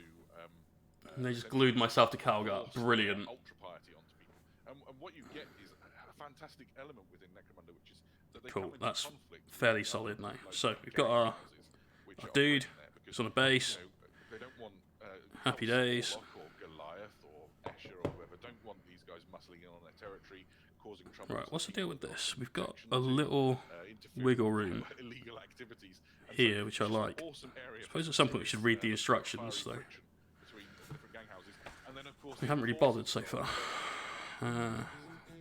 Master Boss! Just so I had no sub-badge, the heresy will be purged. If you hadn't, we'd be sending a redemptionist round to give you flaming cuts. What is this? What is this? But thank you very much, bro. Really appreciate it. Let's put together the top bits for everyone. Because then they go on to... The enforcers effectively have to crack down on these guys harder, if anything, than some of the less devoted members of which are. Now this bit I won't be gluing on, these guys are full on. Let's get into trouble. because normally, if you do, you can't get the head in, and that is exactly the same with this. That's not going to fit in that gap. Maniacs who are so zealous that they'll help you with your purges. I guess the redemptionists aren't too. Take care, man. Have fun at hockey. Already pointed out. There was a character in Blackstone Fortress that doesn't look. And if I'm honest, while the ITC might recommend but not require 32mm bases, if I was at the table and someone was trying to get like 4 ranks of orcs in a combat because they're on smaller bases, I'd probably have a bit of a word. And would call over a tournament organizer at that point, I If think. you're looking for a super pious extra thing to throw into your Imperial army, maybe you want your guardsmen to look a bit more. Don't feel that's in the spirit. Some interesting priest models or an inquisitorial retinue or some bits to mix in amongst your Adeptus Sororitas or something like that. This is a really fun kit for bits, basically. My favourite thing about what they've done here is that the heavy metal team have started actually blending things a little bit more than they used to. And so all those flames at the bottom are really, really nicely, subtly blended. Big fan. So, love what they've been doing with their... it was Devotee Malakant was the model you were referring to. And their painting recently. I'll be honest, my first thought when I saw these was that I would like to reprise the Redemption Crusade of my youth. My second thought was, wouldn't these make good retinue members to follow my Dark Angels around holding ammunition boxes and stuff with a head swap and some crates of ammunition and stuff. I reckon that we're going to find there's a whole bunch of people who are quite excited about the idea of sort of adding these to their various Warhammer 40,000 and Necromunda collections? Technically speaking, yes, mate. Necromunda gang, Eddie. Same as the Sanguinor. Sanguinor in the should past, be in the distant past, I on a actually 25mm base. this gang, in the early 2000s or something. Whenever they came out in metal, the last time they came out. It is what it is, dude. And in recent times, I've also put together a few Esches, but I've not really managed to play as many games as I would have liked. I love the Necromunda range. I think the miniature range is fantastic. But Tilts, generally, why my in attention in recent years the has name of, gone to like, 40K, Satan's but, fucking certainly left you'll play the nut Necromunda campaign at some point, Adam. are you using super glue to assemble a plastic miniature for a start? Let's wait till lockdown's done and then- Secondly, Yeah, for sure. It's interesting that aren't people you are meant to be listening me clever? and saying, How did you glue your fucking hand to him? Dark Angels, or, no, Adam, they wouldn't hang around with Chaos Space. I mean, I think you bring it upon yourself, to be honest. You're all mean, and I did nothing to deserve this. I think It's before, the Rapha's catchphrase moved. of the Dark Angels, right? No, Rapha's moved Jesus. us on. Of course, these aren't the only exciting thing we can look forward to with Necromunda around. Oh, look. Eddie, can you give us the lowdown on this? Absolutely. So this Zone is Cardboard Necromunda Talus. Hive War. This is a new starter set that's coming for Necromunda. We It's have cute. had the current incarnation of Necromunda for a few years now. There are lots and lots of books and expansions and gangs and things you can choose to get into it. But one of the things that's happened is it's maybe a little bit difficult to know where to start with Necromunda. It's such a sprawling, huge thing at this point. So Necromunda Hive War, if you haven't dived headfirst into Necromunda yet, and you're thinking, actually, this is looking pretty cool. I fancy a Redemptionist gang, or those Escher models look pretty cooler every time I look at them. Or I want to build my own little city with those cool Zone Mortalis-esque sort of boards. This is the box for you. This is a great introductory way to start. It's a little cheaper than some of the previous ways. Tilts is a to get dingus. into I Necromunda. mean, Two gangs in the I box, feel that's one both Mortalis, harsh one and accurate, which is my the favourite Lackey combination there, of you've got things. Escher, and all the stuff you need to play. So- Plus some of that Zone Mortalis scenery as well. Tilts, some sort of like acetone nail varnish remover helps get rid of super glue. But Give it a really shot. This is for people who are Necromunda curious and want to know where to start. It's this box. Get this box. Yeah, it's a pretty solid way to dip Yeah, your toe I like it. into If I wanted to play Necromunda, I'd It's one pick of it up, those but games I which suits really nicely a sort of a small game really don't. that can meet together quite often. My best experience of Necromunda have been with sort of friends. Master Mouse, I'll be able to answer that to a weekly session and watch the gangs in grow and their various fortunes wax and wane. And as like you say, a perfect way to dip your toe in, right? September. It's definitely a narrative. So heavy ask me in game. 6 That's months. the way to play it. The best way to play I Necromunda guess. is to play multiple games that link together, whether that's a compact Sorry, dude. weekend or like a week where you play lots of stuff, or you play gaming. Don't get me wrong. So I it's a am very satisfying super experience. happy Expanding your that I'm game super and busy. Oh, we got movement here too. This is good. That's the way to get But I appreciate it's difficult to get a really fun, extra satisfying setting as well, I think. like commissions lined up. So before we move And on, I've got people that I'm doing commissions for that are like, oh, can you add some more to this? Like, can I do this? gangs, Sorry. The Esches, I love the Escher models.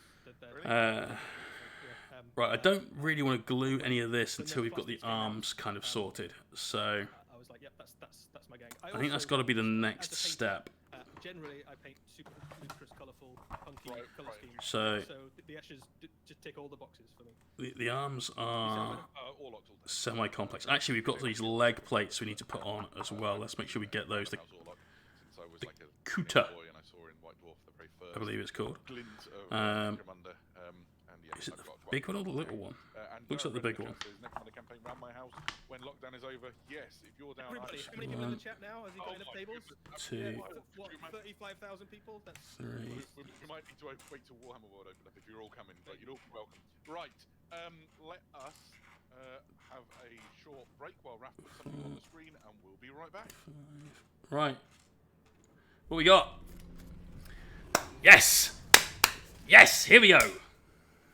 Fighting crude. Work to do, no time for crawling in the dirt. Hypothesis. Is Qatari fit to fight? Perhaps to lead? Modifications needed.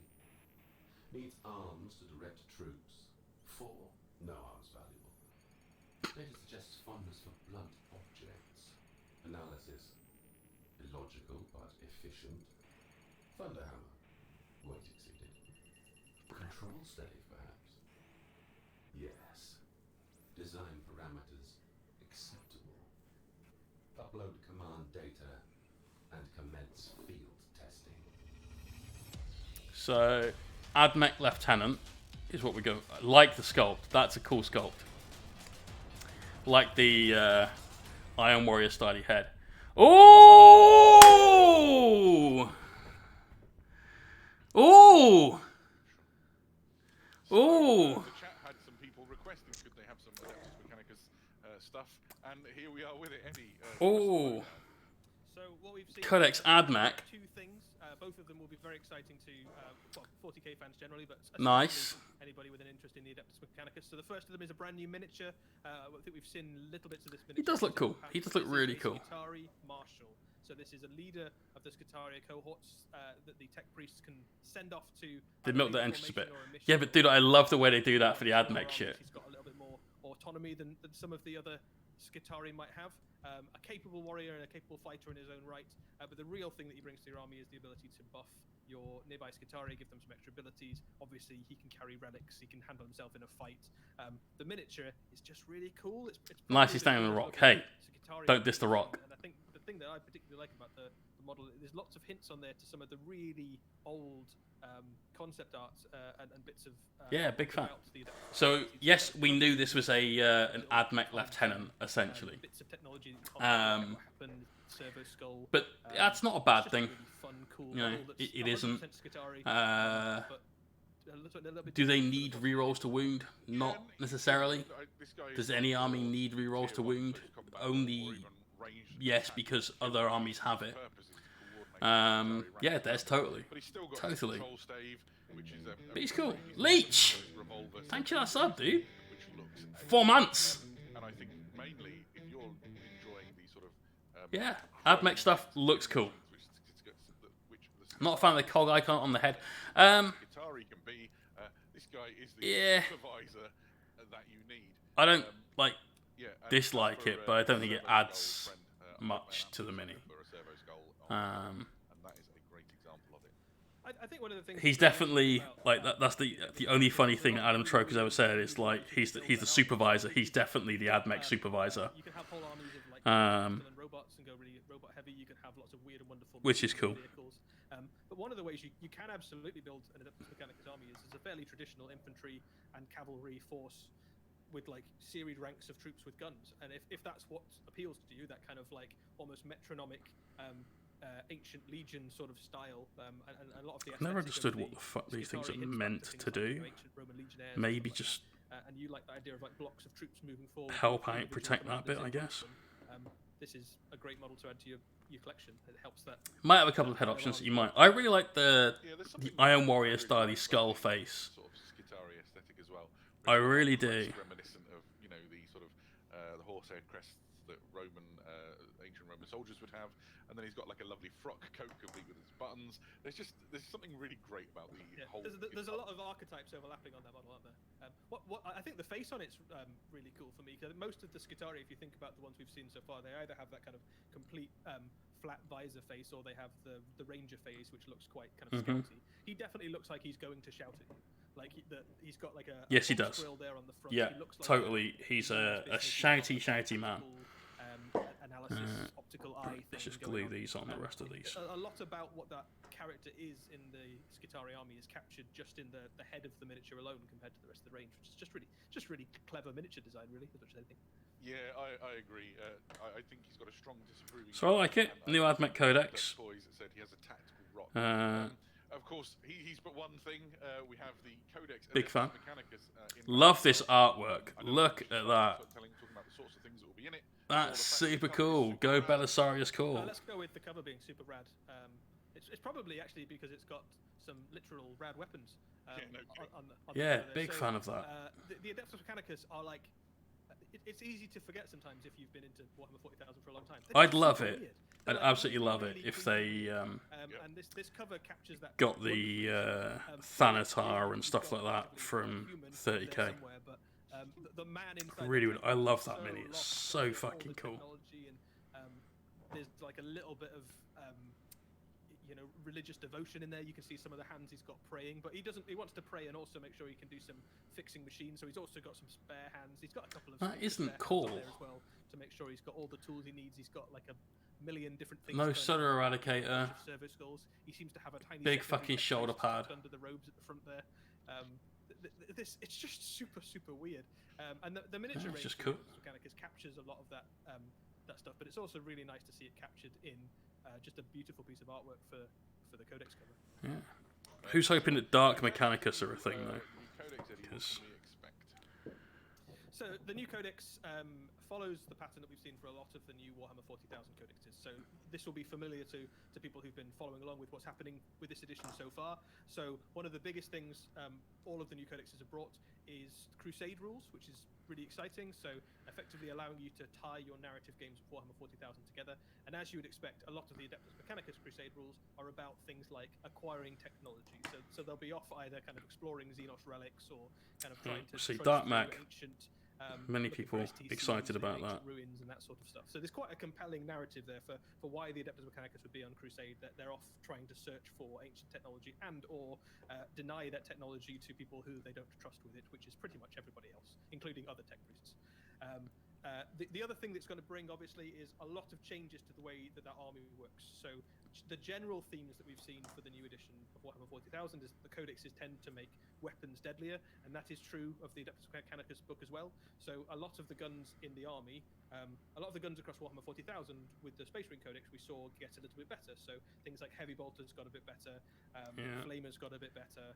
Which everyone got an extra attack and an extra wound. Melter guns. And the Can't see Adeptus that Mechanicus necessarily make the happening best here. stuff, and they also keep the best stuff for themselves. So logically, which is exactly how they work, all of the weapons for the Adeptus Mechanicus are probably a little bit better than the ones that they pass on to the rest of the Imperial. Right, what time is it? institutions. We've got So 20 all of odd their minutes. rad We should be get carbines one or and two their arms phosphor done. blasters and all of that stuff. So we is have going to be comparatively shoulder. deadliness increase compared to things like what Heavy Bolter's got. So And a there lot of their are guns are going to get better. specific The other thing that's interesting about elbow this codex clips. is the Adeptus Mechanicus have actually had absolutely loads of models added to their range since the last time they had a codex.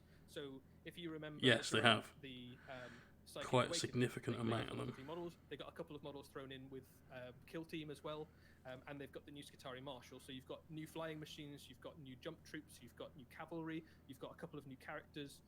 There are lots of things in this codex that weren't there the last time they had a codex, and that's all consolidated together. All of the stats have been looked at and improved as appropriate. There's a lot more stratagems that sync up with those different units to allow it to work together. And there's now, it's really interesting because there's now loads of different ways you can build a Adeptus Mechanicus army in a way that you maybe couldn't when the last codex came out. So you can do, if you like robots, fill your boots. If you like ranks of Skitarii marching forward, fill your boots. If you like hover tanks with infantry supporting stuff, that's cool. If you like lots of weird flying stuff that looks like it was pulled out of the mind of some weird Renaissance person and then mechanized 40,000 years later, that's cool. You can do whole armies of that. Did he just call Leonardo da Vinci a weird Renaissance person? That's weird in so many directions. I think he did. You've got me quite excited. Somebody in the chat said, what about the Xenos Factions Games Workshop? You should go and check out the fact that Codex Drukari came out today. It did, yes. So it's a pre-order Codex Drukari. The Warhammer Studio fight this. But more to the point, can people stop forgetting that Necron's a Xenos? Like, even fucking Games Workshop put out a thing saying it's the first Xenos Codex, and it's Codex Drukari. I'm like, I realise that time is marching on, but no, it's not. That was a pretty exciting way to stop and look at one of the. This arm is a little bit tricky to position, so this has plenty of movement here, but as soon as you start getting done some of those sorts of things in the past, but right now this in, supply, because of the way the world is a little bit more, it's a little bit more tricky. But you know what, Eddie and I can take that back to the Warhammer community team, and maybe we can come up with something which will help you see what the future looks like. But some of what the future looks like is actually told you through these previews. We're super glad you've joined us. Right, we've still got a bit more Warhammer 40,000 to go. Good. Raph is poised, ready with. It's not going to be knights though. If What do you reckon? like to More see, Marines? the next thing in our preview, watch this. Teaser about some animation, new sistery stuff. It is sisters. There we go. Sisters fighting the bad guys from Mad Max, clearly. So here's what we had before with the weird penitent engines. And fuck me, that's a tank. It's a Sisters of Battle Predator. It's a sister predatory sister.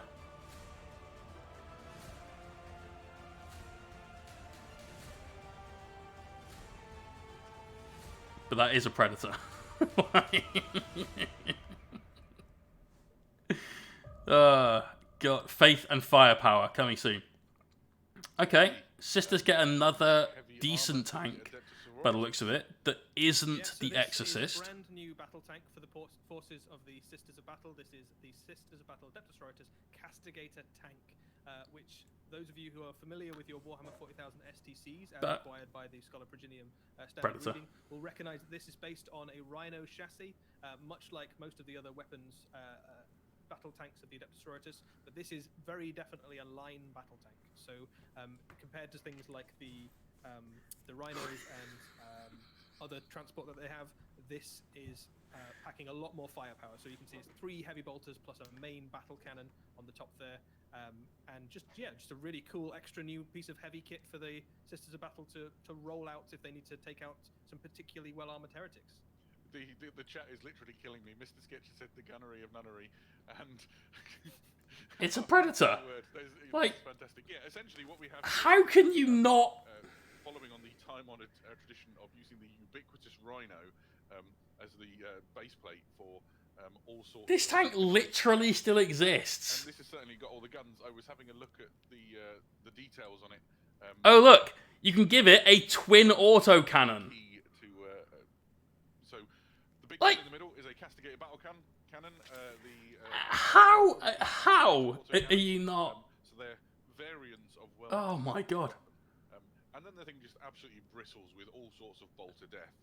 Yeah, except without using the word predator. Obviously, got to have a predator in a church somehow. Oh, Gumballina, Gumballina. That is a quality pun. There's some really nice touches in the way that this. Oh, mate, vehicles as well, mate. because you have things like the Exorcist, which is much kind of a rolling shrine, as it is. It's even got the same like ammo thing you can attach to the back of the turret as the current fucking predator. Most of their weaponry across the whole range is very, very. I think the only thing that's different is you don't get a front gun on a predator, do you? Most of your army is That's it. actually either a flamethrower or is only really effective when you get within 6 or 12 inches. Actually, having something that could reach out and do serious damage across the battlefield is a really nice thing to add into your force. A lot of the bits on this tank are really nicely interchangeable with lots of the other bits on things Dear, like the dear. Raptor and the Exorcist. So, But hey, it looks you can see the cool. kind of braised It does look details cool. outside are Is it a also bit very over the similar top? braised Yeah, details fucking on is. tanks. Like These ones so with much over the top. coals kind of maybe not literally on fire, But just burning, but you that can kind of swap them fits out the and change them theme. around with some of the other Sisters tanks. Gives you lots of options to kind of You mix know? these kits together. And, I'm okay with you it. know, have the sister from this tank sitting. Heavy Metal need to watch your lens video. Cool little shrine detail. Yeah, Latham, come and sub to my Patreon. Mate, I'll get you sorted, bro. Difference and aesthetic between this and some of the Space Marine tanks, which basically take the Rhino chassis and kind of. And my strip it headlights back and video. feel like this is just a weapon of war. Even though this is very much a battle tank, they've still managed to find space for little shrines and alcoves with holy saints in there and. Lots Yeah, of kind I of like cool it. It looks cool. So it's It gonna look is really definitely a nice pred. painted up in the various different It is colour definitely a palettes pred. of the Sisters. I like the tank though. Yeah, one of the questions Overall, if I was a Sisters player, I'd be like pretty buzzed over this. About the side sponsons for heavy flamers. I don't believe so. I think the entire raison d'etre to this particular tank is to throw hard rounds at the enemy as fast as possible. And so think of it as like a right, so mobile this fire arm- base, if you will, with The left is the explosive bolt rounds shield. rather than actual fire. Yes. I think the Sisters of Battle, we've seen a couple of quite cool things for them lately, haven't we? And the stained glass We window want- sort of alluded to some of those. We need to. But there's some good stuff too. I don't really want to assemble the shield bits. If you're a fan of the Adeptus Sororitas. Yeah, so the this certainly isn't the end Go of there. the stuff for the Adeptus Sororitas. We've got more to show you Yeah. in the future previews. One thing that's worth calling out is today the Piety and Pain box set went on pre-order, which has I'll the do first that. of those Spray new systems, gold. which is Well, the, the back of that will be gold. Palatine, which is effectively the That's lieutenant fine. level character for the Sisters of Battle, is available in that battle box. Not enough pipe organ. Tough competition she's up against. Leela That's, Test, one of the you most know, deadly duelists in the entire Warhammer 40,000 universe. So get it that's before pretty she gets damning. to bits. Needs more orchestral Well, there you go. support. People are saying it might already be sold out in some places. In which case, if you missed it, sorry. If you haven't missed it in your territory, you can go and have a look. Goodness, what a time to be alive. Now, Raph has just made the noise in my ear. I should give a shout out to Raph, or I'm going to waste a bit more time while I do this, which is, of course, there's a third member to our little preview team, and that is Raph, who makes sure that everything runs smoothly. Big up the dude with the tech powers. We've got one more video to show, is that right? Time there'll be a metal variant, maybe. Let's hit it. Right, what we got? It's more 40k. Okay. Right, boys, listen up. In the beginning, Gork and Mork needed some fighty lads. So they did some stuff, and the orcs appeared. Some of them were rats, but there was lots of boys too. Some of them were big, and some of them were weird, but they was all mean and green. Except the red ones. And the biggest and greenest get around is the big boss. And we's got to listen to him, because he's taking us on the great war. Very RTLW style big boss there with the grot on the top. We's gonna use all the shiny new trucks and shooters to crump down you war. We don't need that junk. Shut up, you git.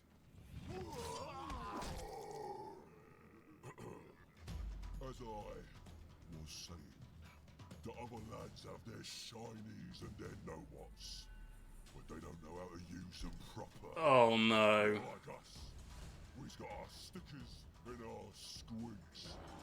We's gonna drag them down Oh no. and crump them good, with hands and teeth and all that fancy. These had better look better than I think they're about to look, because I think they're about to look fucking shit. The strongest in any clan. This is snake bites for 40k, right? Saddle up, beast snaggers. Beast snaggers, fuck off, no. Why? Why? Oh god. Oh god. Has anyone seen the South Park episode where they're talking about Indiana Jones and the Crystal Skull, and it's like Spielberg is raping him? That's what I'm getting out of this. I am super excited. This is the thing that I've been looking forward to, hoping everyone would see really soon. There is some cool orc stuff on its way, and we saw the first hints of it there in that little preview. And I think we have a miniature. Look at it! Isn't it beautiful? This is. I mean, Isn't it? Everything Warhammer does is awesome, but this is a particular. It looks example of so shit! I'm an absolutely enormous fan of anything that is squig flavored, and these guys absolutely scratch the my biggest Warhammer itch. This is What the fuck is that? and this particular. Why did we have to have Sigmar names for 40k?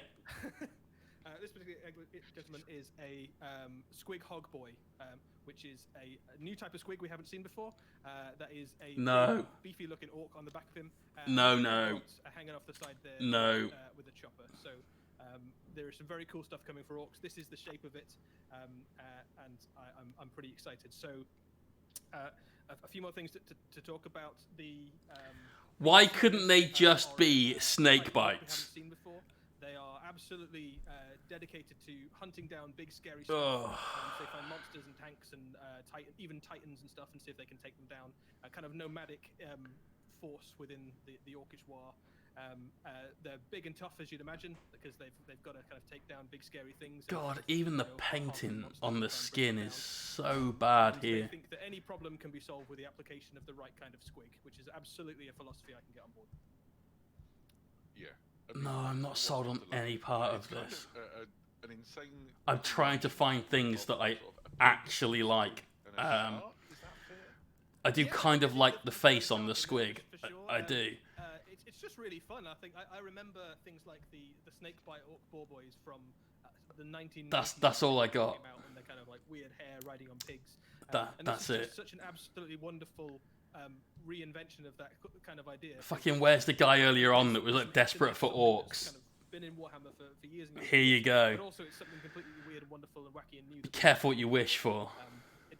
It's just joyous. Like, it's just a wonderfully fun miniature, and I think we saw some hints in that video of some of the other things that might be on their way as well. So This is so not a 40k miniature. There's nothing about this that tells me it's 40k. Like me, get excited about squigs, basically. Yeah, I mean, what a time to be alive. The Snakebites are about to get their time in the sun, aren't they? So, I'm not sure what else there is to say after. Imagine that versus Space Marine. Imagine that versus just a couple of guardsmen. They make a great, because that one was a genuine. Oh, dear. What joy. Dear, I was So I think we are happy, and then I saw that. as the end of all things. Is that fair to say?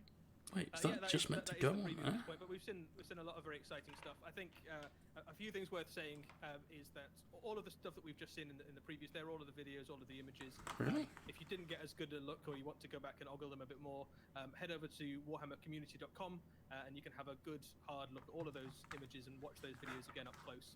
All of that stuff will be on there, if not already, then imminently. Oh, okay. Right, Yeah, that's sure. better. The article should be quite insightful. Could work out just how that would go together, Again, but nice we've got it. pictures at a good resolution. To Cute.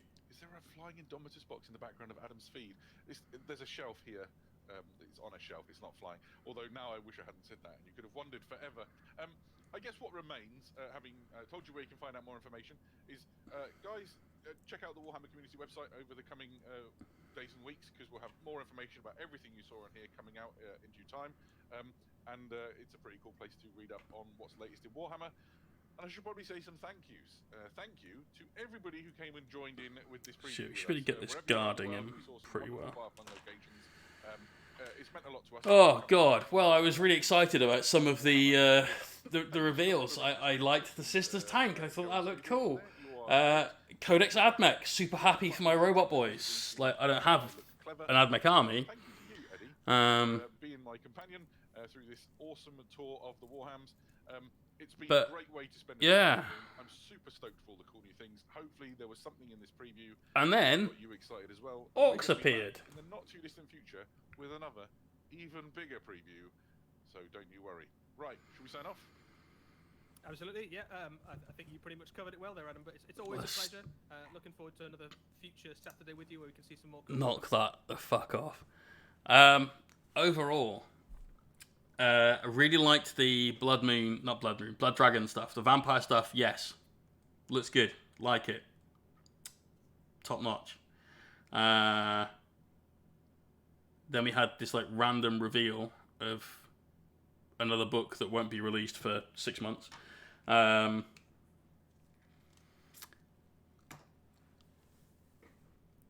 So yeah, then orcs.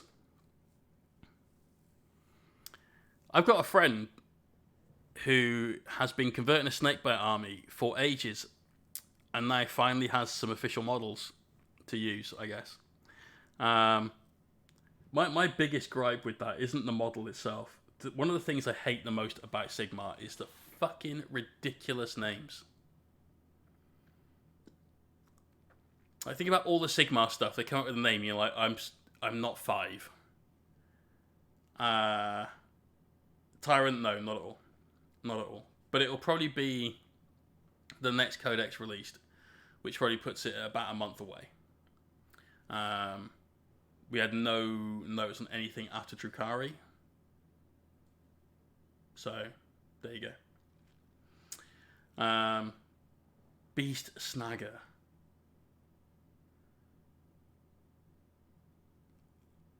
What? What a shit name. The Dice in it kind of needs to be 10th issue by the time all the codex are out. You think about it as 26 factions in the game, right? If you release a faction every single month, which we already know they've tried and it hasn't always worked out, and right now it's not really attainable. There's still more than 2 years before you get your book.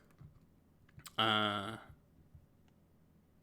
there's a little bit of an issue there, obviously. Wow, that's so fucking terrible. Yeah, not totally not a fan of that, but whatever. Hey, good for you, right? Get them meeps going on. Speaking of meeps, we're gonna go and raid somebody now, and try and get the taste of that horrible fucking previewed orc out of our mouth, because that just looked so terrible. So let's see who is on. Frozin, that's it. We're going to see Frozin, because Frozin's doing a 24-hour stream. He's painting a tank. He's going to be painting this tank for quite some time. So you go and raid Frozin. When we get there, give this guy some love. Get all of the meeps into his chat. He's painting a Sakaran, one of them. I can't remember which one is which. But he's painting a Sakaran. And he's going to be doing this for 24 hours. He's got some giveaways. He's got some Rivalcraft Basin bundles to give out from what I remember from his Instagram post. And so have fun there. I'm going to raid, say hi, and then probably run off. But I will see you guys tomorrow night, where we will be carrying on work on these boys. I might have done a little bit between now and then to these, and hopefully be started tomorrow night on the Achilles ones. We'll see. See you soon. Peace.